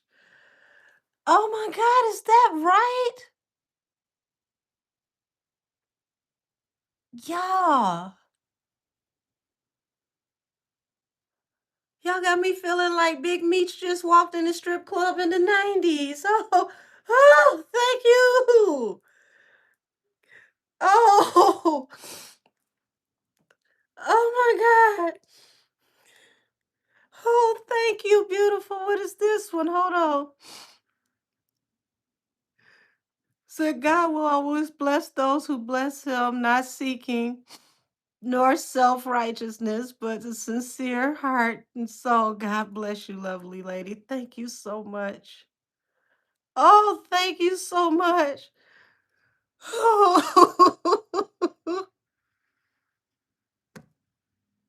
I'm serious, y'all. People who grew up with me, if they see me with no nails, they all would they automatically be like, "What happened?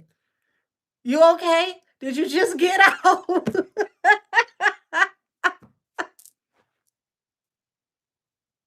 I used to be a little rough, y'all, just a little. Thank you so much, sweetie. Oh, God bless you. God bless y'all all. As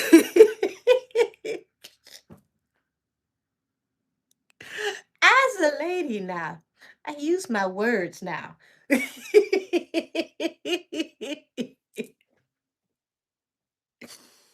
Oh man. Oh God. I'm floored, y'all. Thank you so much. I don't even know where I was at on the table. Okay, I think I ran out of tears. I might be dehydrated. That might be what it is. I think I ran out. So I'm gonna start back working, okay? All right. So we got the heartbreak card here. Put something on the three of swords. Oh man.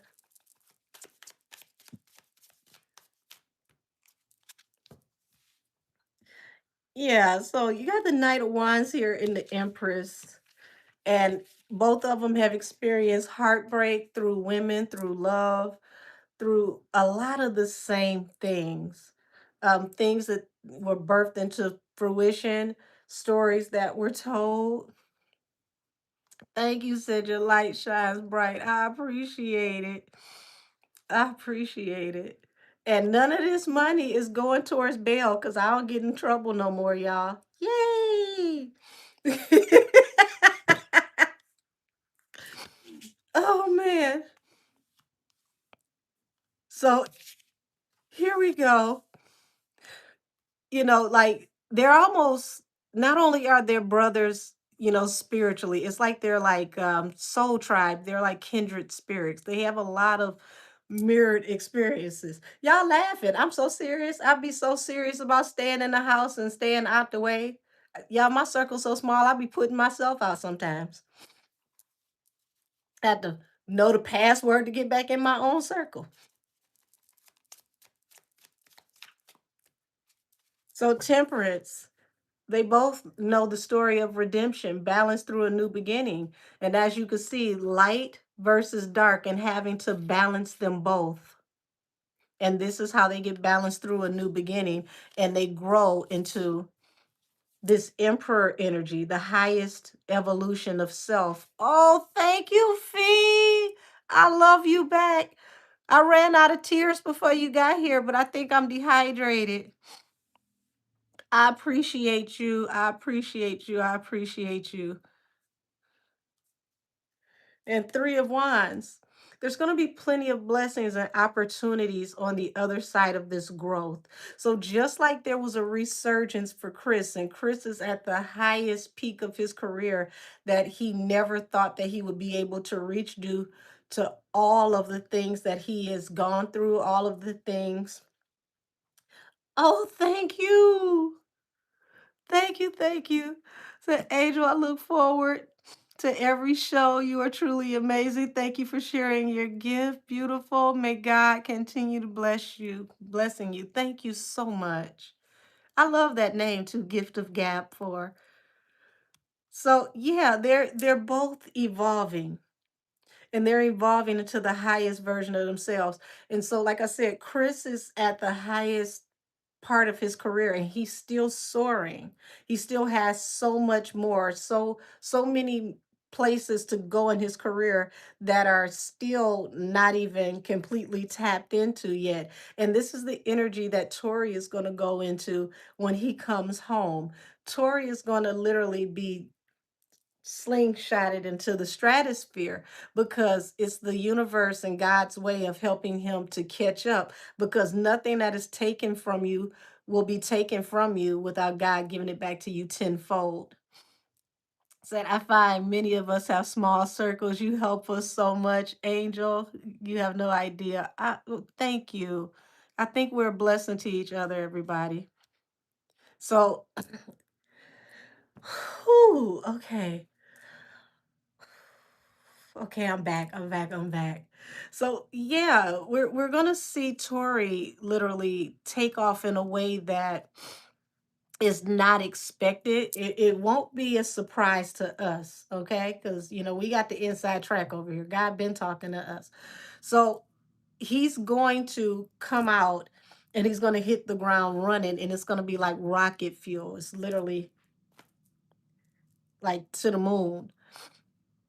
And it's gonna be such an emotional moment for both of them, because when Tori comes home and he defeats the Goliath that is coming for him, it's gonna feel like a win for Chris as well, because Chris understands what he's going through, even though he's not in the position that he's in. He understands, feeling like you're in a fight with your arms tied behind your back. He understands what it's like to fight the behemoth and you're not expected to win. So it's going to feel like a personal win for him as well. If my brother wins, I win.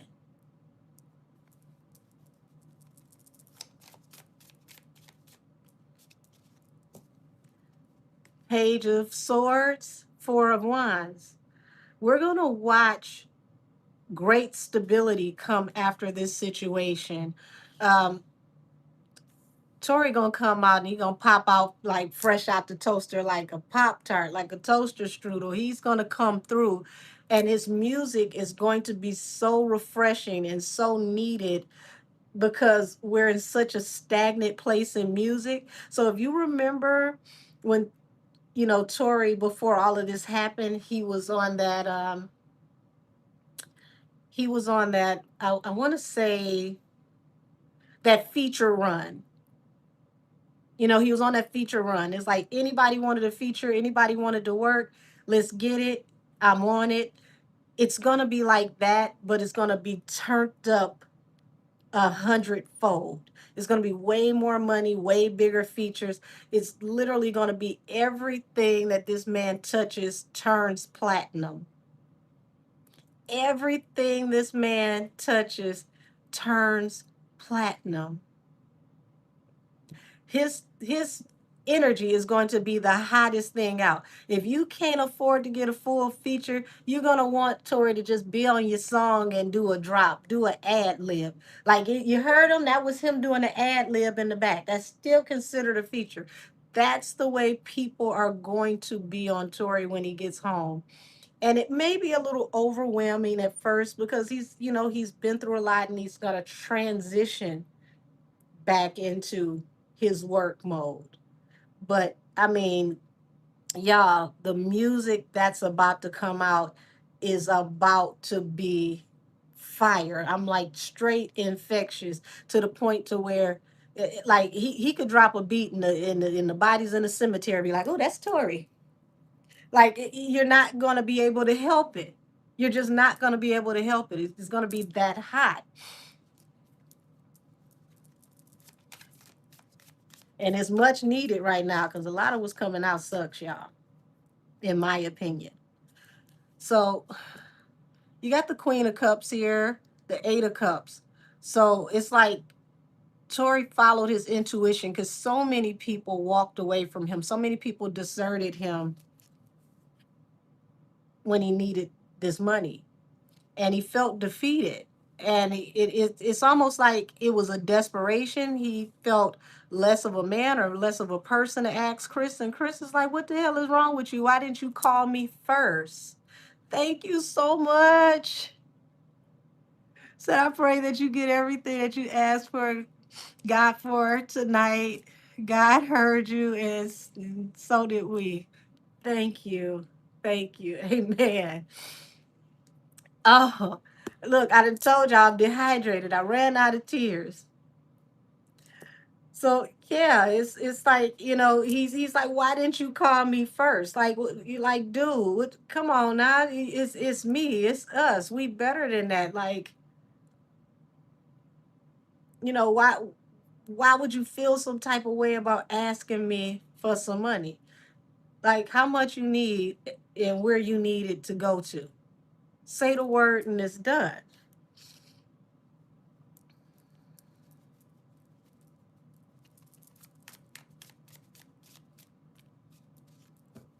Look, Big Bank Hank. Chris was like, credit, I got money. Where you need it to go? You want me to do a wire transfer? They need me to pull up with cash? How they want it? What's the total bill? Don't tell me, what you need to just get the ball rolling. What's the total bill? Yes, Leos have a lot of pride. I can tell you that. We don't like to ask nobody for nothing if we ain't got to. But this is Chris, King of Pentacles, which he is a Taurus. So he would be in King of Pentacles energy. But he pulled up like, I spend that on food. That ain't nothing.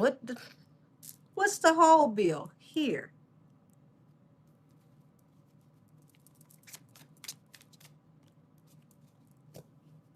The moon. Keep this between us. Don't even worry about it. I won't tell a soul. It's between me and you. You just float it back whenever you say you're going to float it back. But in the back of his mind, y'all, he wasn't even looking for it back.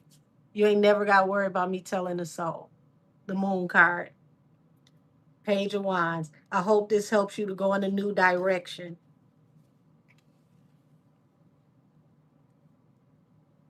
So, had it have been left up to Chris, we would have never heard this story. Chris would have never told us anything. It would have never seen the light of day. Tori, excuse me, had Tori not have given him his tens, not have given him his props, this story would have never been told.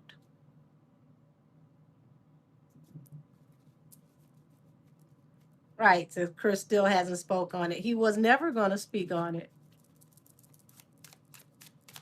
He was never going to speak on it. Seven of Cups. It was lots of confusion about how to get this done, try to consider this option, the leap of faith. It was like Tori just took a chance. Was like, I mean, I'm desperate at this moment. I don't know what I'm going to do. Who all can I call? I'm going to just take a chance. So it was several people that he could have called, but only one answered the call and came through.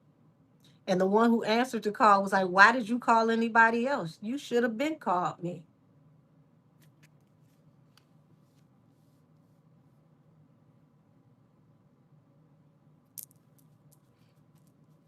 This is so sweet, boy.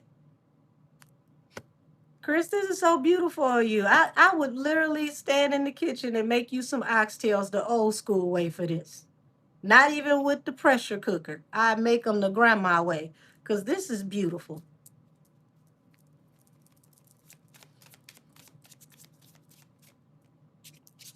Yeah, Three of Cups.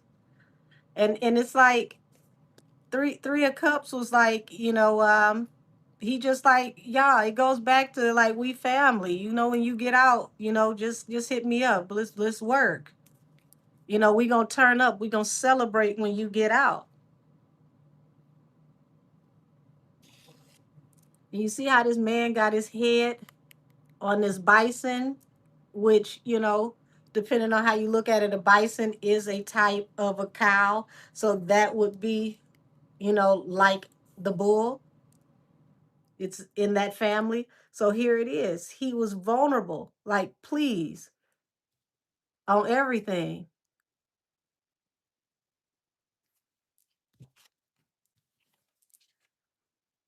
And here's the celebration. And it's like we're just, we'll turn up when you get home. You get out, and it's still the energy of when you get out, the turn up is on me.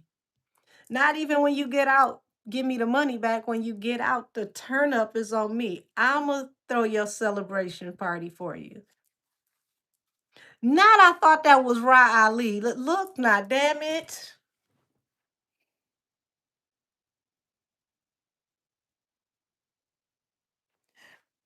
I had to take a slight commercial break. Why would you do that to me? I'm not gonna be able to look at this card the same.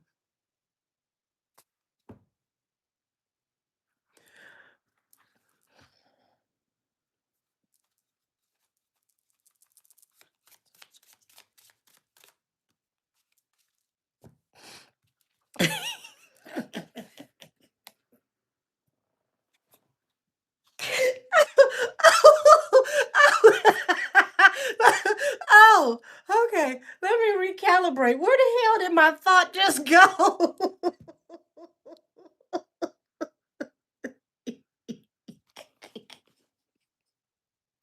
Okay, I'm back.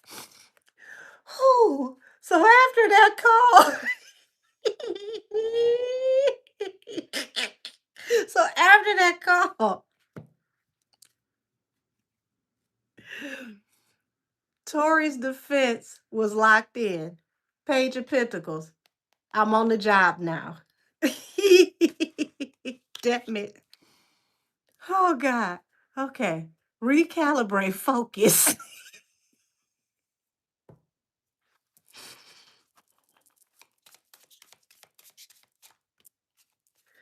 Queen of Pentacles, Temperance. So you got shortly after this. This is, Tori also getting married, which was a wish fulfillment. We know what happened with that.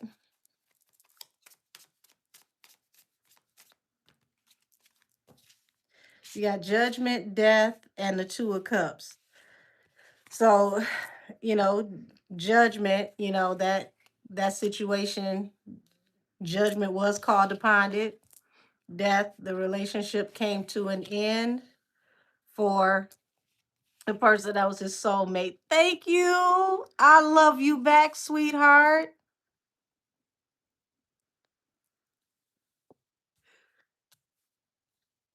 I would love for all of them to do a concert as well. I mean, I would just settle for the three of them to do a song together. And I told y'all, I feel like a Nikki, Chris, and Tori song not only would be a hit, but it would be a statement to the industry because they all have the same enemies, so to speak. So to me, that would be like the ultimate Voltron linking up. All three of them can sing and rap, equally talented. Y'all, that song would be so hot it'd just be sickening. Like it would be on repeat everywhere you freaking go. How could it not be hot? Look at the lineup. They could remix their own damn song 10 times over and still make a hit every time.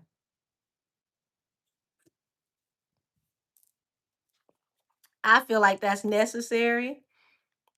If those three can get together and do a song, and I need that song to have several elements. I needed to get grimy.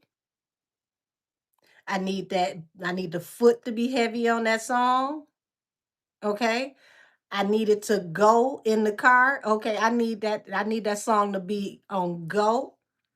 And I need there to be some kind of Caribbean element in there where everybody has parts where they sing, but they get grimy when they rap. Give me that. However you need to give me that. Y'all know how crazy that would be. Half of the industry would just have to take like 2 to 3 months off. It was like, I hate it here. Who told all of them to come together on the same song and do this?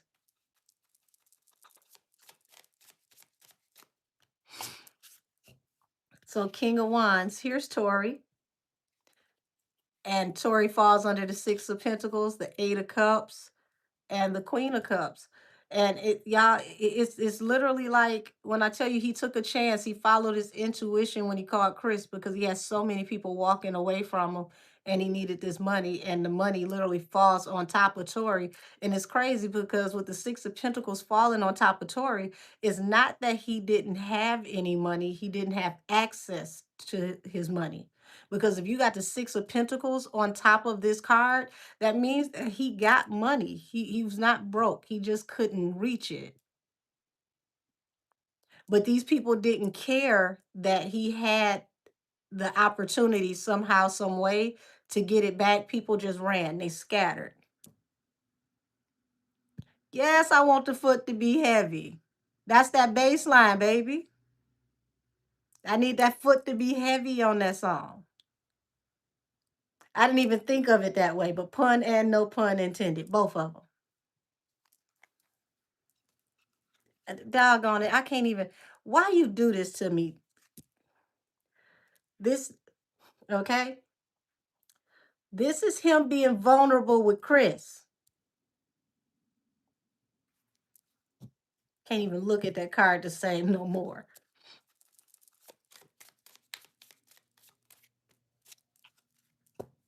So you got the Ace of Cups and the Six of Wands. And it's like, it's all love. Just do what you got to do and push through. Happier days are coming. I'm just waiting for everything to be all exposed so things can get better for you. So y'all, at this point, the message is repeating. And without going off into anything personal, that's the energy between Chris and Tori.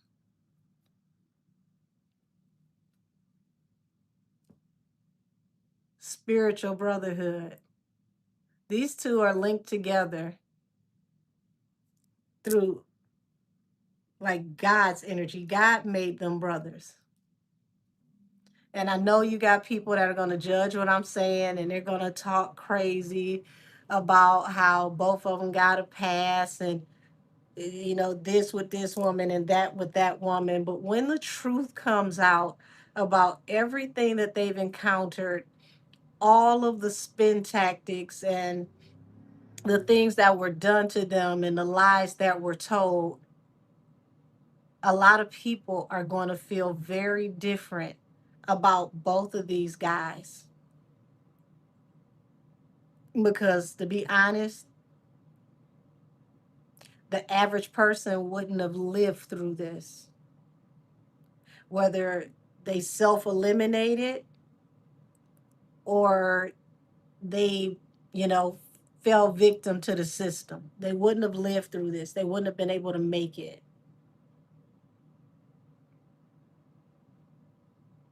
These are the types of situations that only God can bring you through. So I think the relationship between the both of them is a beautiful brotherhood. It's not just a friendship, it's a brotherhood. So God bless the both of them. And shout out to Chris. You a real one. And the fact that you kept your mouth shut and you were never going to say anything, and spiritually, I can see that you had no intention or ever worrying about getting the money back. You just wanted him to get on his feet. And if he got it to you, he got it to you. If he didn't, he didn't. You were cool either way it went. That says a lot about Chris. Now, y'all, I'm going to change the deck. And I'm gonna read something else that don't require me crying. I'll probably still be laughing, but it won't require me crying because I don't think I got no more tears. I really, really think I cried them out. But Foxy Brown, girl, what the hell is going on with you? Why is that bird named Blue Ivy? Blue Jew and Blue Ivy.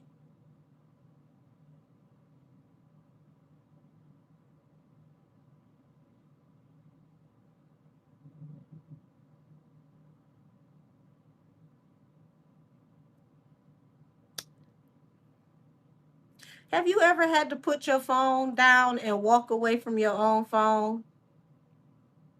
I did. I sure did. Put my whole phone down and walked away from my phone and said, "Not today, Satan. She not even about to play with me like this." Hold on, let me find a deck. Hold on. Let me find a deck I can use where I can show the pictures. Lord have mercy. Hell, you named that damn bird Blue Ivy for. And I'm gonna use a deck with some blue in it, the Phantom May. I haven't used the Phantom May deck in a very long time. Girl, so I need to know. LOL. I was legit confused. I think we were all confused as a family, a record label, and a crew. What? Blue Jew and Blue Ivy.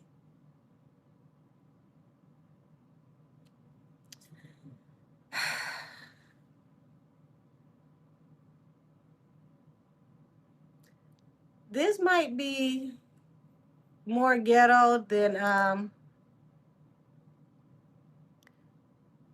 Blueface and so what's her name, Stunner Girl, or maybe it's in the same projects. I don't know, but we're about to find out. We're about to find out.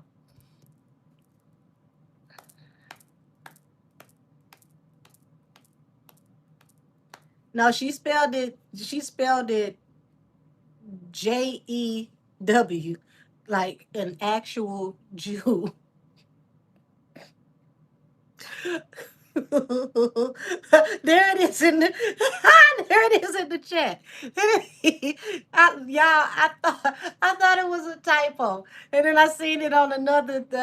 I seen it on another IG page, and I said, "Oh, that is what she put on there." Okay. Oh Lord. All righty. Why did Foxy name this bird Blue Ivy? Why she named the bird Blue Ivy? What is going on out here in Whoville? What is happening?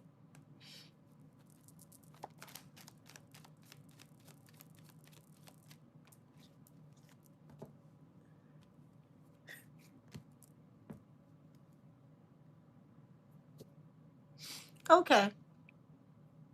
You see, you see your deck. Okay.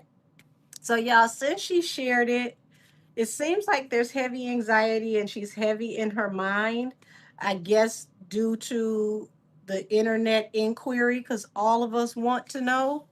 Okay, all of us would like to know. So it's heavy anxiety and worry, and she's heavy in her mind, thinking about everybody's response allegedly. Heartbreak and the cherry.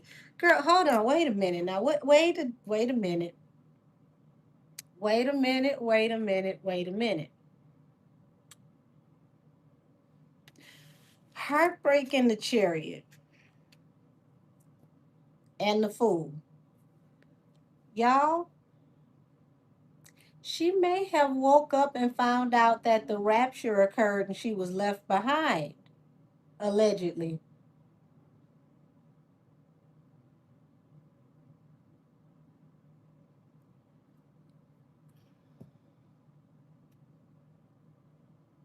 Now she flipping the birds and sending notes. I'm done. She may have found out that the rapture occurred and she was left behind. And there's heavy anxiety. So this ain't got nothing to do with the bird, y'all. It has to do with feeling isolated and possibly pushed aside, allegedly. Lord have mercy.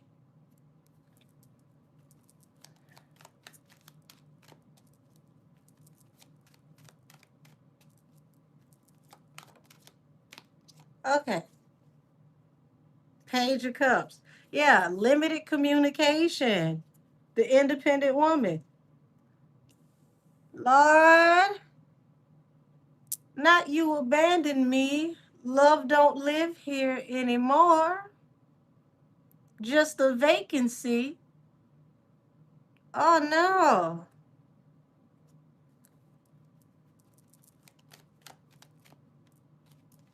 The Sun. The Five of Pentacles. Yes, it has finally occurred to her that she has been left behind, y'all. Five of Pentacles. You said you called this angel. Look, Lord have mercy. Y'all, for those of y'all who know me, you know I channel music and I'm hearing this in my head on a loop. That you abandoned me. Love don't live here anymore. Just a vacancy. Love don't live here anymore.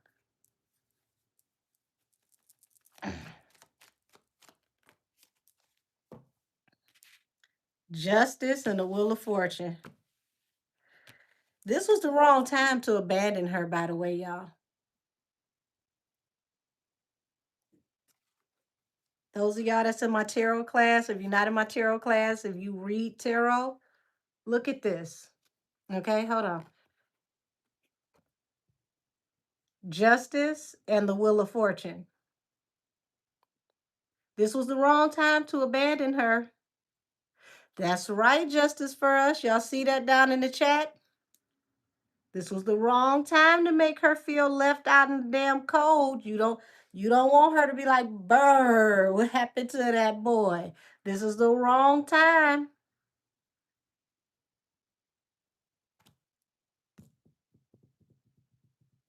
This is actually stupid.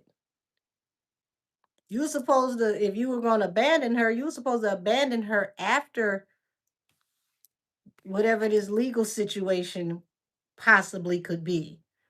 And this legal situation kicks off in February. Didn't I tell y'all February is going to literally be like napalm? Boom, boom, boom, back to back. Everything is going to pop off in February. Somebody, I just did a reading for one of my clients this afternoon, and I didn't even know Mercury retrograde also starts in the end of February. So that means the pre-shadow area is going to be fireworks. And that's terrible when you have legal situations because everything from the past comes back and must be addressed. I mean, you could have a grievance from fifth grade when you stole somebody's damn pencils, and it could pop up during Mercury retrograde, on top of the fact that we've got Aries energy going off into February. And this Aries energy is very combustible, very feisty, very fiery. So you're going to have people fighting mad, and all types of things from the past are going to be unearthed.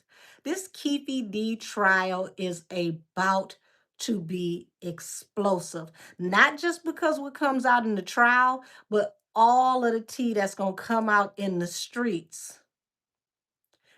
Things that the streets knew years ago that are going to become mainstream.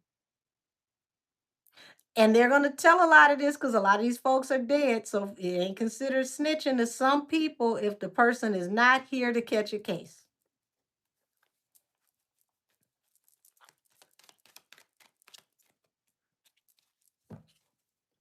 Here it is, court.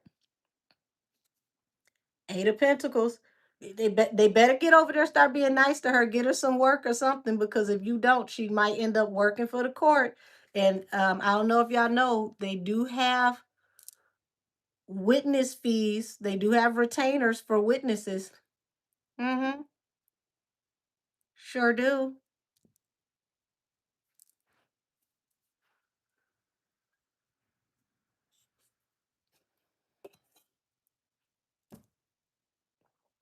Oh, yes, Queen Tings. Yes, they do.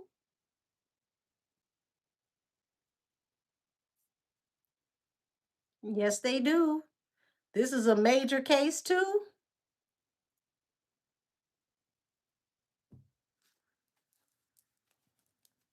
That's right. She'd be the star witness.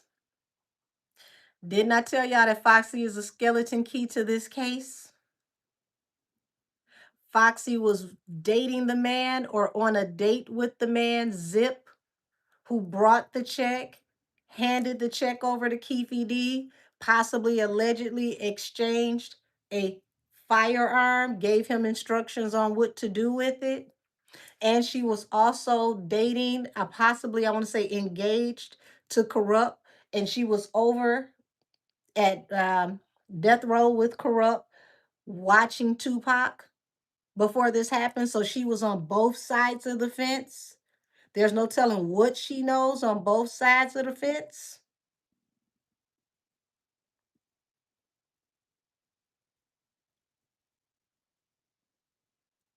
Baby, I'd have had her like Imelda Marcos. You need 1,000 more pairs of shoes? You want two penthouses, three of them? Oh, she'd have everything she wanted until this case was over. It's the wrong time to not be nice to her.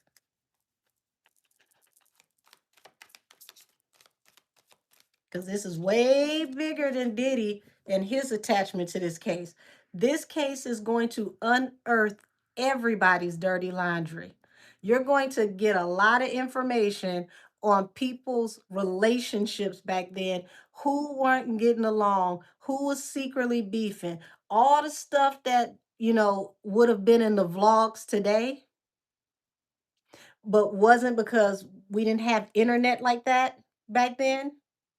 You had to rely on magazines. We're about to get some personal tea on who wasn't getting along, who didn't really like who. Y'all, all of this stuff is about to start coming out due to this Keefe D case. Damn, I didn't even know Corrupt was in the hospital. I know he had an issue where he was battling alcoholism. So many prayers to him. Hope he gets well. Crazy that he would be in the hospital right now, right before this case kicks off. Anthology is an understatement. Well, I definitely will be praying for Corrupt tonight. I didn't know he was in the hospital. That's sad.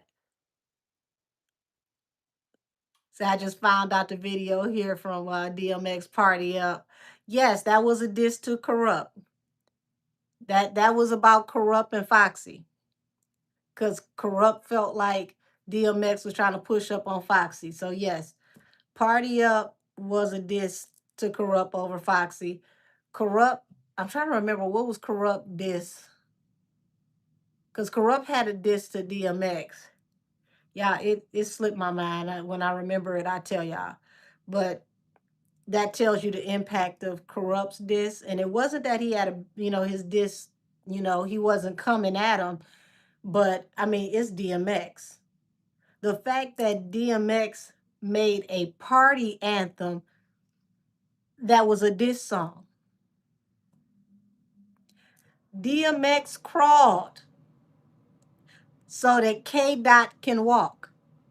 He gave us the first not like that. Yes, calling out names. That was it. Thank you. Corrupt's diss was calling out names. And it's still on Apple Music to this day. That's exactly what it was called. Calling out names. Thank you. So that was them going back and forth. And I don't know a senior citizen in Detroit to this day, I don't care if they can speak English or not, that didn't love that song, that y'all gonna make me lose my mind up in here. every old person in my family. That was their anthem. I said, what are you doing singing this? Ain't you 70? Every senior citizen I knew loved that damn song. So, yeah, it looks like the court is willing to invest, possibly the defense. Ooh wee. So it looked like it could be a toss up between the prosecutor and the defense attorneys fighting over who can get Foxy to be their witness. That's how much of a key witness she is. So every cookout party and club was playing DMX song. They sure in the hell were. You couldn't even go to the mall and go shopping without hearing Party Up. So can you imagine that? Corrupt couldn't go to the bar. He couldn't go nowhere without that song playing, talking about him and Foxy. And then here it is, him and Foxy break up because they broke up after all of that jumped off in Vegas with Tupac. And this song was everywhere. So he couldn't go nowhere without hearing this. The good thing is, a lot of people didn't know it was a diss song. They just thought it was a party song. Oh my God, not Tyrone still waiting on the call. I haven't seen you in the chatting forever. Welcome back, Tyrone. I don't know where the hell you think I'm a call to, but okay. And you got the old school phone. You got that one where you could just hang up and bust the eardrums. Ah. Oh no, that Remy Ma knows that feeling. I'm done. Yeah, everybody in the hood play that song. One, two, meet me outside. Meet me outside. Meet me outside.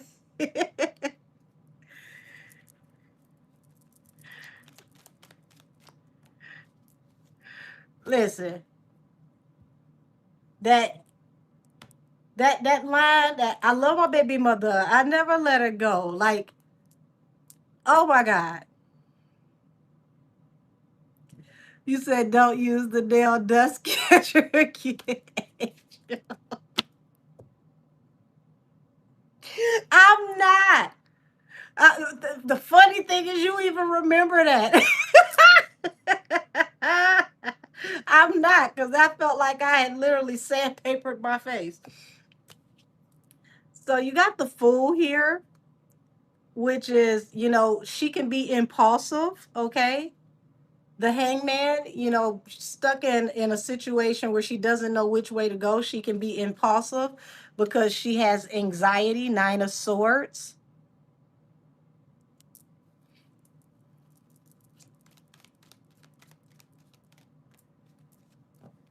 Knight of Wands, Four of Wands. So Knight of Wands and Four of Wands, like her stability could be fluctuating. And she's been defending them for a very long time. Said we'll try to apologize to Nikki for her support. I don't even think that's gonna work. I mean, she could try, but I don't think it's gonna work. She might be better off with Blue Ivy the bird.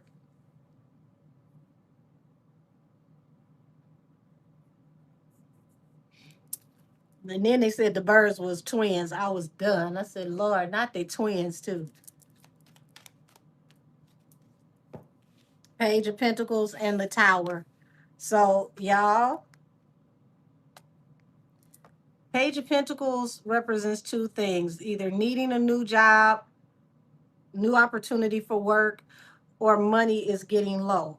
And if we're talking about money is getting low and it falls under the Page of Cups, it's like, I'm sorry, but I got to do what I got to do. You're not communicating with me. You know, my I don't like having lint in my pockets. Designer purses with nothing in them ain't sexy. The Tower. So yeah, they need to go over there and cut her one last check, something. allegedly, if that's a thing. Because if they don't, she gonna make a pimp decision out of anxiety and worry, and it's gonna happen real swiftly, and it's gonna swim somebody's head. And see, when people do stuff out of desperation, it get dangerous because you don't know what the hell they gonna tell. You have no idea what they're gonna do.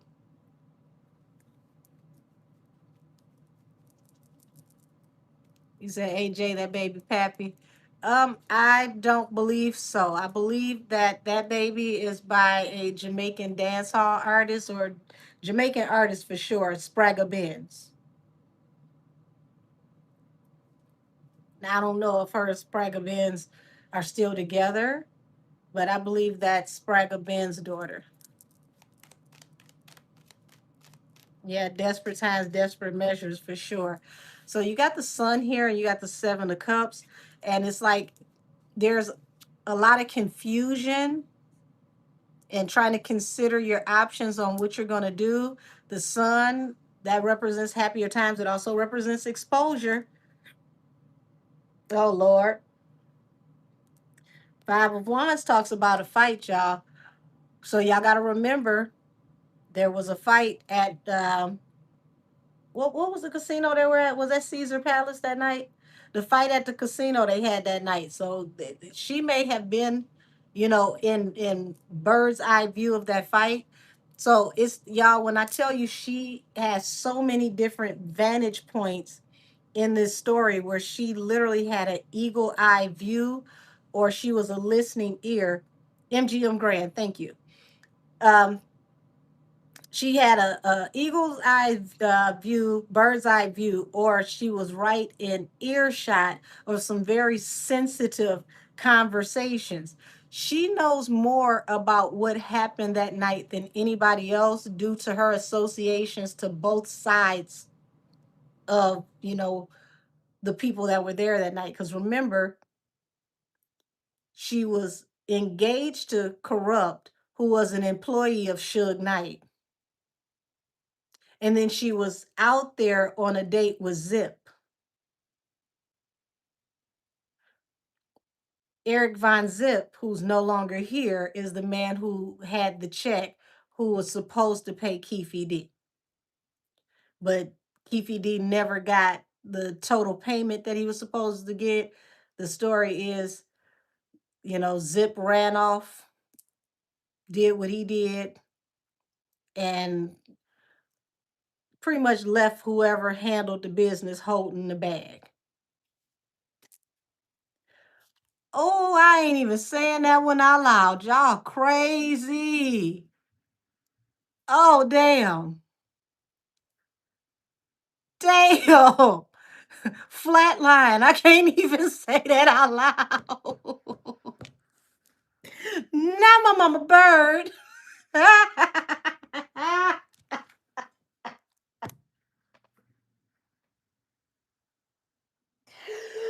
Oh, oh, not the bird that caught one.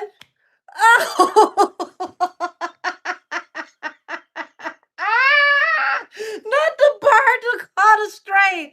I'm not saying that out loud. Not the bird that caught a stray. Oh, oh. Right, Christina. What did the damn bird do?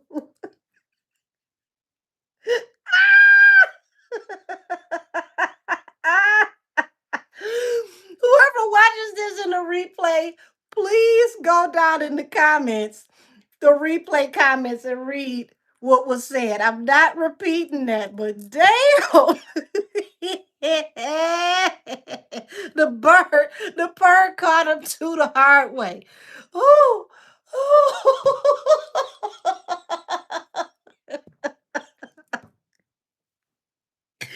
Ow! Oh, oh.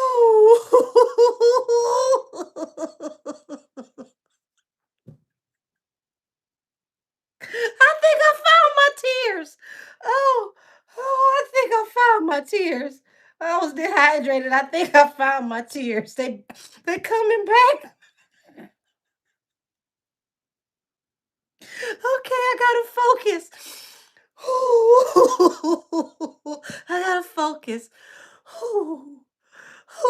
See what happened when I come out with no nails on?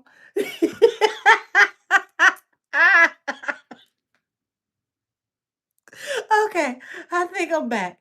Oh, I'm really about to cry. Oh Lord. Okay. Oh. Whew. Okay.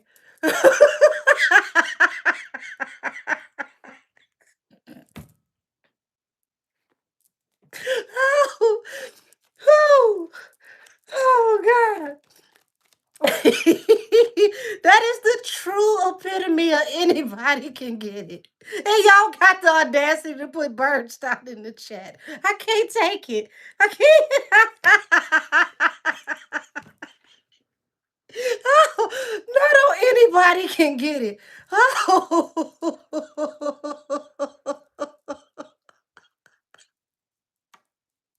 I literally found my tears. My eyes is tearing up. Oh, oh, oh, oh. Okay, I'm back. I'm back.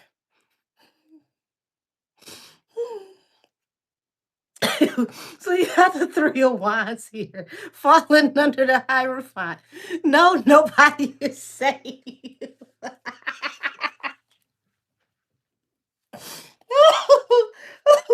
You got the three of wands here, falling under the Hierophant, which means an opportunity could come through the court.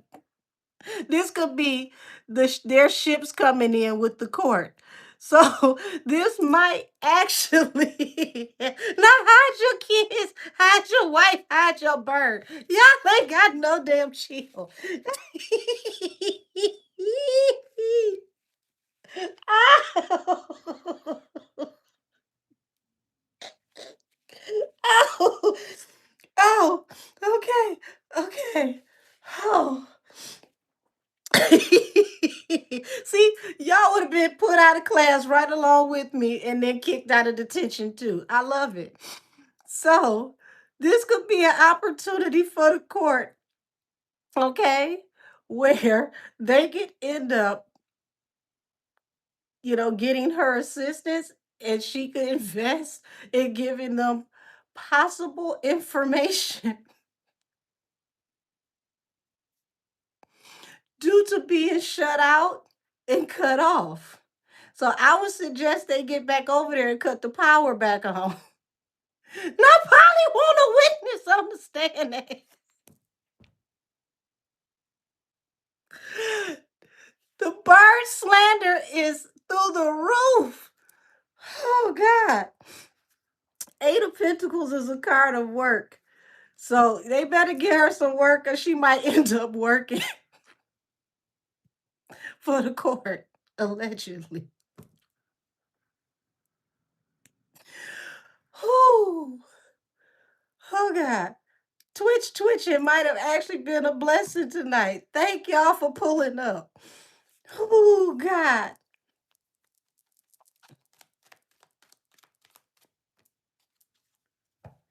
Judgment, Ten of Wands. Oh Lord, this court case is gonna put a burden on the industry. Everybody that was somebody in the 90s is about to be sweating. Okay? People gonna be watching this on TV. You right, Twitch tweaking was a blessing in disguise. Oh Lord. Whew. Y'all, anybody that was somebody in the 90s, the mid 90s, is going to be watching this case at home. Like, I'm a changed man. I don't even do that type of shit no more. Please don't tell my business. Worried about this judgment because it's so much heavily invested in what could come out in court in this judgment. Oh, Lord. When I say everybody business about to hit the fan, who when the shit hits the fan is an understatement. So, Adrian, can you do a reading? Oh, God, good to Blue Ivy Brown. Oh, not the bird got a last name.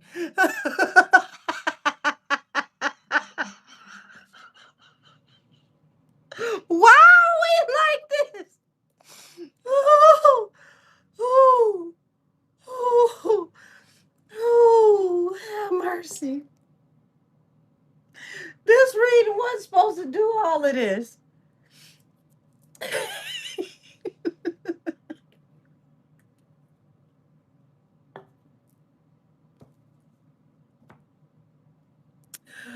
Ooh, oh God. Ooh. It's not just me, Lord. It's not just me. It is not just me. Did you say Burton and spelled it B-R? I can't even say it.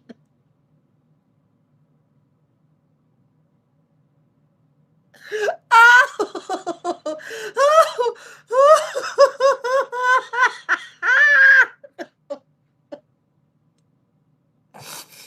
oh, I'm crying all over again. Oh. Not probably gonna need a JPEG. Oh, oh, damn. Oh, ooh.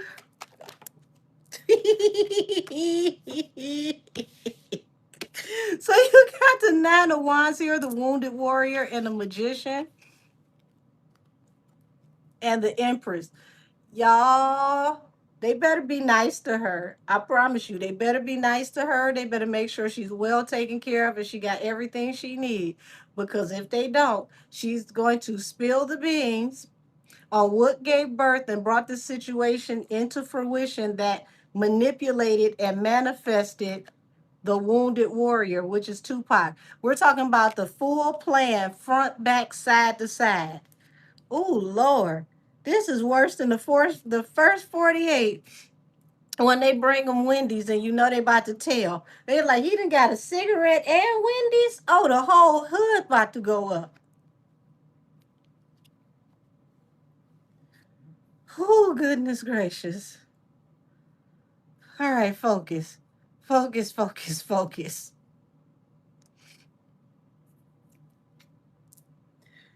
Whoo. Not the damn bird at ACDC College. I'm done with y'all. Oh Lord.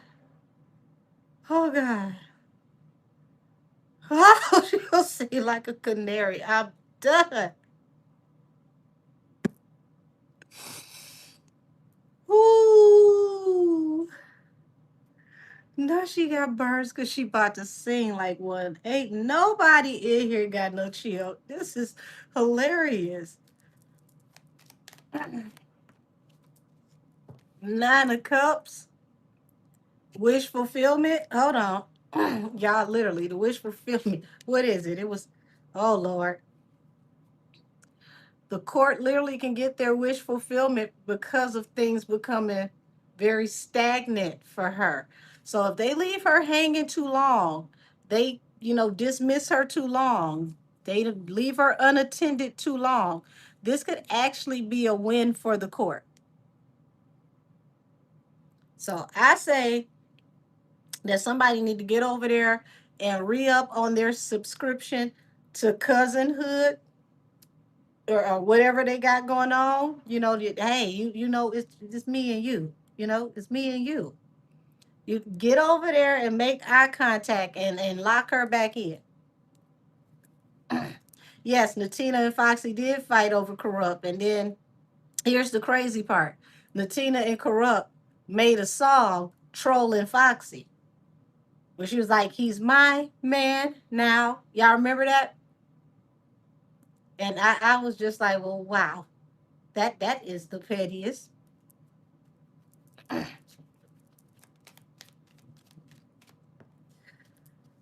Oh, now can you hear me now? I'm done. I'm done. I'm done. I'm done.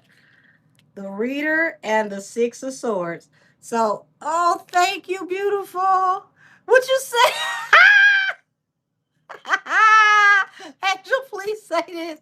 Polly's voice in them jeans.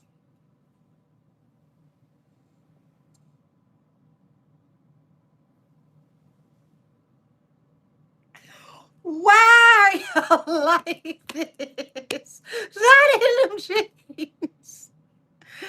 Them jeans, I'm done. Oh, oh Lord. Oh jeez. Oh,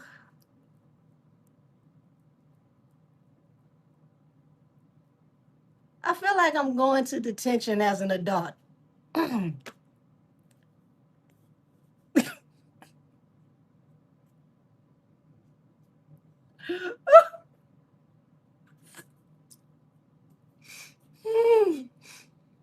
feel like I'm going to detention as an adult. And y'all, they put me out of detention when I was in school. So I don't think I'm gonna be in there long again. But the reader and the Six of Swords. So y'all, it's like the writing is on the wall. Y'all need to get over there and check on her and make sure she know that y'all are still good. Because the moment she cut y'all loose, she going wherever she can go where the grass is greener. Where, she can do what she got to do. Damn, what was that song? What was that song that Foxy had?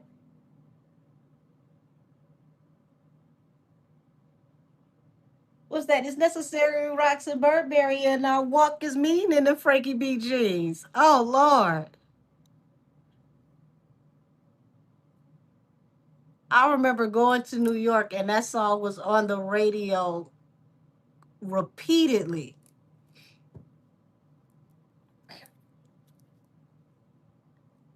I had to go and see what Frankie B jeans looked like because they literally played the song that much. Ooh, now where they have surround sound.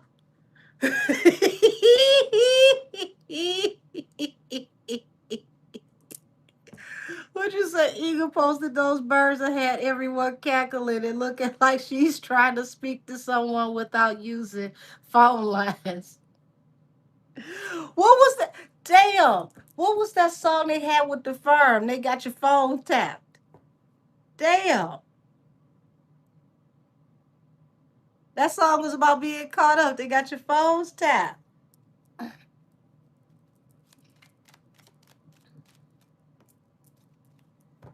So you got the death card, justice, the wheel of fortune, and death. Y'all, oh Lord, this gonna backfire on some of her people because message is about to start coming out real swiftly. This When I tell you this court case is about to have everybody ducking for cover. He said the way y'all cutting up tonight. Ooh, this court case is about to have everybody ducking. The 50 and up crowd that was popping in the 90s is about to literally be trying to figure out if they can cash out them 401 and 501ks and go over to Bali or somewhere that might not have an extradition. Says Styling by Fox. That's the song. Thank you. I just remember the chorus. It's like I need to go figure out what Frankie B. Jeans look like because I've heard this song 7 times. So you got Six of Wands moving forward towards victory. Lord, y'all, this case, when they start moving forward, it's going to move forward very aggressively. It's going to bring up a whole heap of stuff from the past, of course, because this happened almost 30 years ago. And they're going to talk about, what happened while they were partying. Y'all, it's going to be plenty of gossip. The vlogs are going to make a lot of money off of this case because it's going to be so much gossip and so much OT. You're going to have a lot of podcasts bringing up old memories and old rumors and things that were heard. about how this came into fruition, what brought this about, the Empress. Oh, God. I done laughed to the point where I think I need a nap. Yep, Knight of Swords, Five of Swords, Temperance. So messages coming out swiftly, lots of combative messages, arguing, um, conflict and communication. So it's going to be a lot of people, I don't know. It feels like smoke screens, like people just trying to put stuff out to change the narrative or to kind of throw people off because balance through a new beginning. Y'all, the prosecutor is coming hard. And it's a lot of people that cannot afford for all this information to come out that were around back then.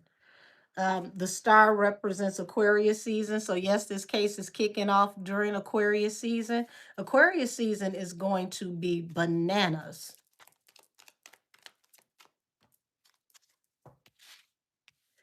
Shout out to Gwen Stefani for letting us all know people don't know how to spell bananas. Y'all remember when that song was out and people was messing up the damn song because they couldn't spell bananas? Ooh, the Emperor and the Four of Pentacles. King of Pentacles. All I gotta say is y'all better make sure she get her stipend. Okay? Make sure she get her Foxy support. Because if she don't get her Foxy support, it's gonna be smoke in the city.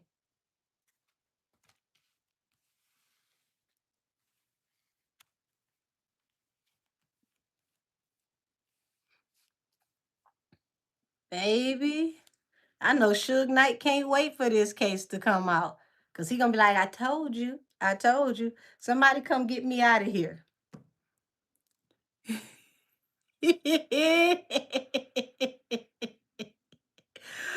Y'all, I used to love for that song to come on because you would find out how many illiterate people couldn't spell bananas. I never knew bananas was that hard for grown people to spell.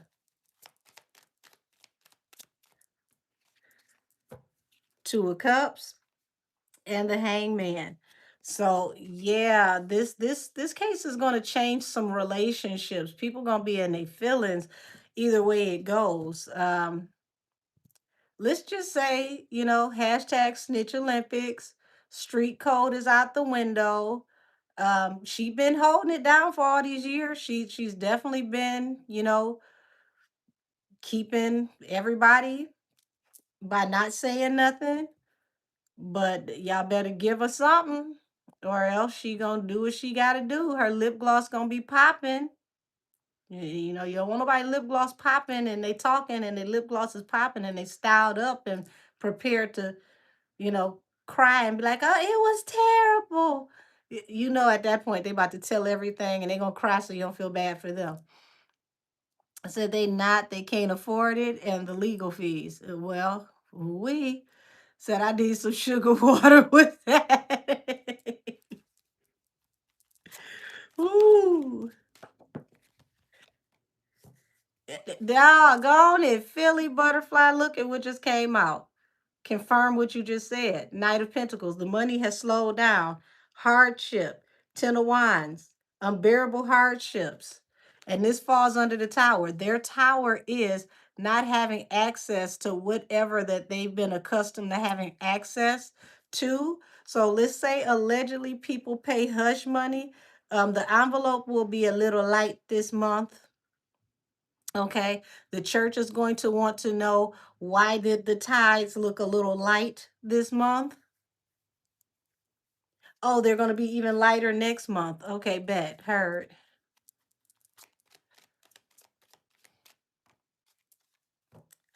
The Hangman. Five of Wands. Ooh wee. We're about to get some new details behind that fight, what actually happened, the conversations, everything. Y'all, it's about to be intriguing how they break this down in court. And they have a lot of new evidence. That's why they stretched it out and wait to have this trial, because they could already had this trial. Are they gonna play in our face or are they gonna lay it out? Spare no expense. Six of Swords. People are trying to escape collaborating. They don't want to collaborate with the court, but the court is on that spare no expense.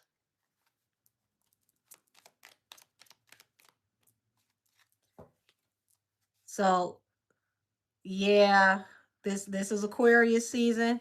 They're going to try to move the case through as fast as they possibly can. I hope they don't rush it because I want all the beans to be spilled. Said no closing the doors of the church today. My God. So more people will be indicted behind this case. That's what it feels like. That's what it feels like. And that's why it feels like people are about to be on pins and needles because nobody knows what could possibly be coming out.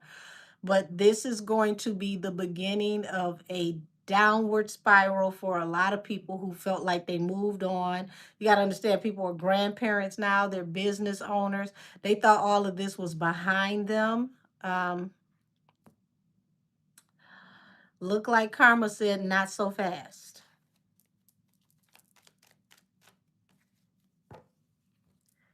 And they're about to be very aggressive. And this is going to bring burdens to a lot of people, y'all.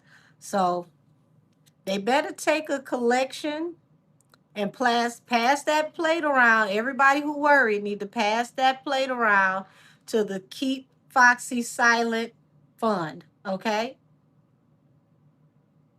Because if folks don't donate to the Keep Foxy Silent Fund, it might get real active. And at this point, this is where the Snitch Olympics is going to get some jumper cables. People are going to start telling on other people so that if I tell on you, by the time you get to me, your stuff is so bad, don't nobody care about mine. You about to get people telling all types of unnecessary stories that you either thought that you didn't need to know or you had no idea this was the inner workings of the story. Like I said, street code out the window.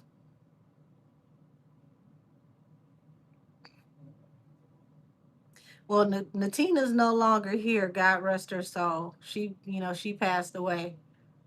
But this is one of those in divine timing type situation. Will Snoop Dogg get exposed, baby? Will Snoop Dogg get exposed?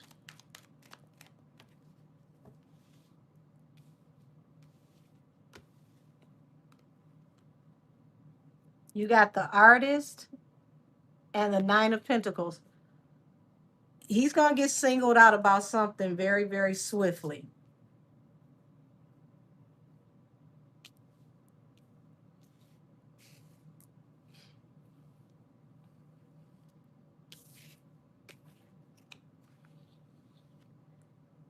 Yeah, and you got to understand, Keefe D is he's not just an older man. He's sick. He has cancer, so there's no telling what type of deal they can cut, or he might be trying to cut to be able to be at home with his illness. Y'all, they about to. When I say they about to start cutting and folding deals like origami, this is about to be amazing. The way street code go out the window. So that's why Snoop trying to get over there with Trump. And that's an interesting angle.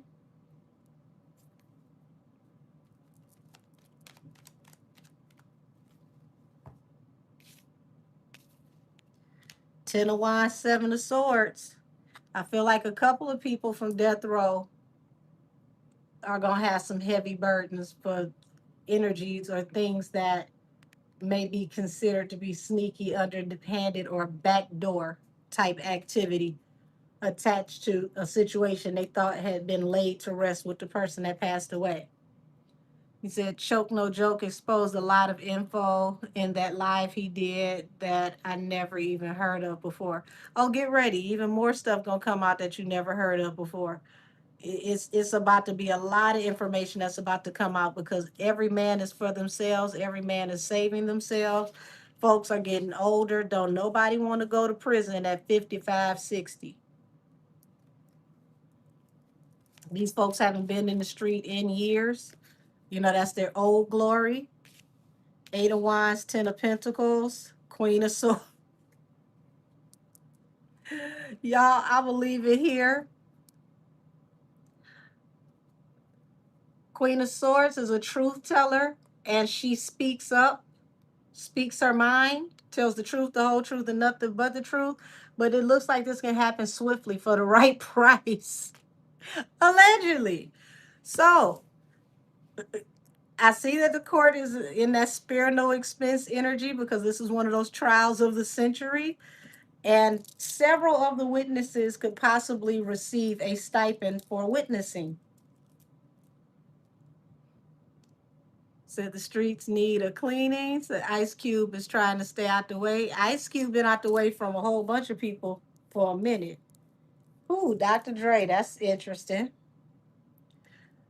So he said that Orlando was at the ER with a dislocated shoulder, I think from the fight. So he didn't, you said, so he wasn't even in the car when the, oh, okay, when the pow pow happened, allegedly.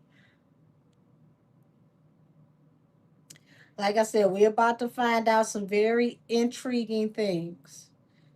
And the most intriguing thing is, like I said, Foxy would be a huge key witness in this case because she's on both sides of this equation.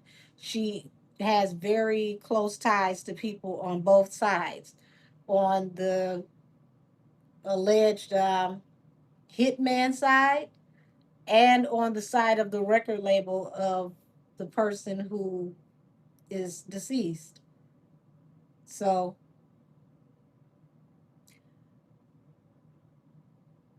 yeah, I gotta go back and watch the old Foxy reading that I did because I warned y'all in the Gene Deal trial. I mean, excuse me, Gene Deal trial. Excuse me, where'd that come from? I warned y'all in the Gene Deal reading that I did. Correction reading. That there is a female that was a key witness that was very, very prominent during that time. I didn't say her name in that reading. And then I turned around and I did a Foxy Brown reading because no sooner I did that Gene Deal reading, because he was the last piece to the that that Diddy piece that I did where it's talking about his downfall. I want to say it wasn't even a week or so later that the prosecution said that she could be a star witness. And I said, now, doggone it, I just talked about this and I didn't put her name out because I didn't want to put her in danger because it wasn't known to the public yet. So once it was known to the public, I turned around and I did the Foxy Brown reading, and the reading went like a time capsule. It was like a 30-year time capsule, and it started the night of the fight in Vegas, and it ended with her and Nikki. Crazy enough, it ended with her and Nikki. Said, will she tell who sent her to corrupt in the first place to set up Pac? Allegedly, we gotta say that's alleged. But if you have a free moment,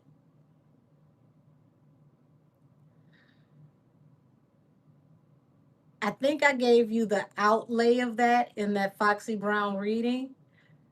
I was very, very careful not to name certain people, but I gave descriptions of the people, very colorful descriptions of the people to tell you how she ended up in a position and who sent her where and how she was affiliated with this situation. And let's just say peanut butter and jelly were very, very pivotal. So this is why they need to be nice to her because if you knock down one, you're going to knock down the other. It's a domino effect.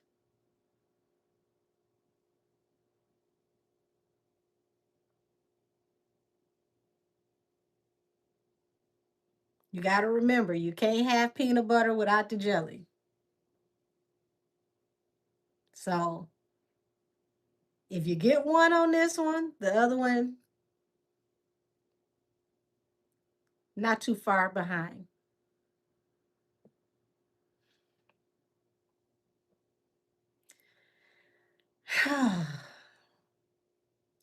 Yes, they scratch each other's back, absolutely. And that energy was very prevalent in that Foxy Brown reading. And you get to understand how someone was put into position to become who they were and who they are today, and how they utilize Foxy from the night in Vegas from the fight up until the reading ends with her and Onika.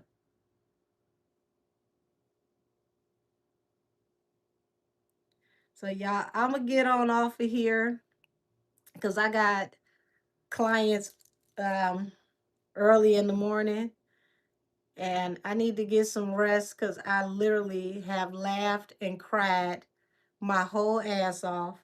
I love y'all so much. I appreciate every single one of you. And tomorrow, when I get a free moment, y'all let me know. Do you want me to do a update on Foxy? Do y'all want to updated deep dive with her in this Keefe D case? Because if so, then I can do that tomorrow.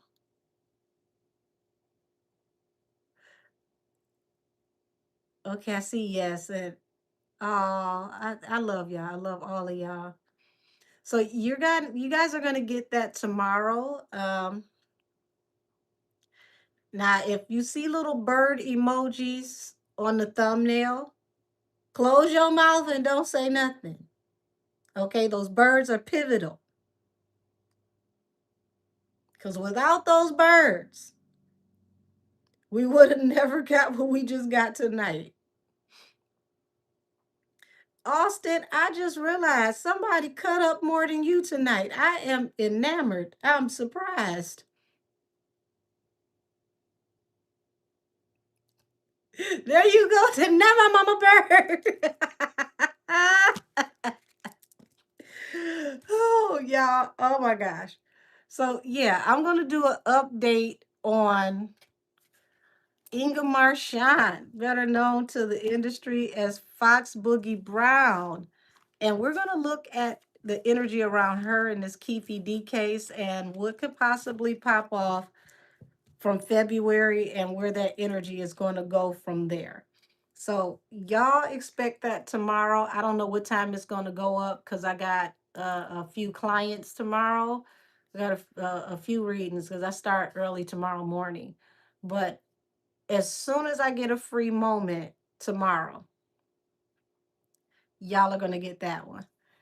So remember that as soon as Keefe D name came up again, Alex Spiro ran to go represent Tupac's family in order to investigate his death. That wasn't by accident. You know what, Fee? Y'all might get a two-parter tomorrow. Um, we might do Foxy. Let's see, I'm gonna do Foxy for sure. Um, Spiro is spiraling part two feels like it should be cooked up as well. Because we need to see where Spiro is going to be in the middle of all this stuff that's going on. Because it's like he's got himself caught up in the crossfire and he literally can get it from any direction. He got himself tucked in real tight in this bed. And I don't know how he's going to get out of it. Say he's a fixer. But what happens when the fixer needs a fixer?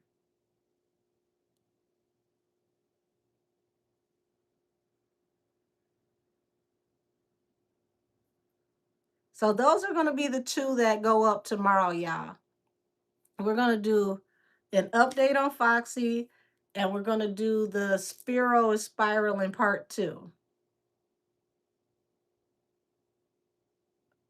So I'm gonna go ahead on and get on off of here so I can rehydrate and finally, get myself ready for bed. And hopefully I'll be kicking in the bed laughing at that damn bird because y'all rode that bird to hell. I have never in my life seen a bird get the dozens roasted out of them to the feathers is damn near well done. Y'all roasted that bird until he was crispy. But everybody have a good night. Many blessings to all of y'all. And I will see y'all in the comments tomorrow when I upload both of those deep dives. Everybody, have a wonderful evening and try to almost behave. Until next time, y'all. Good night.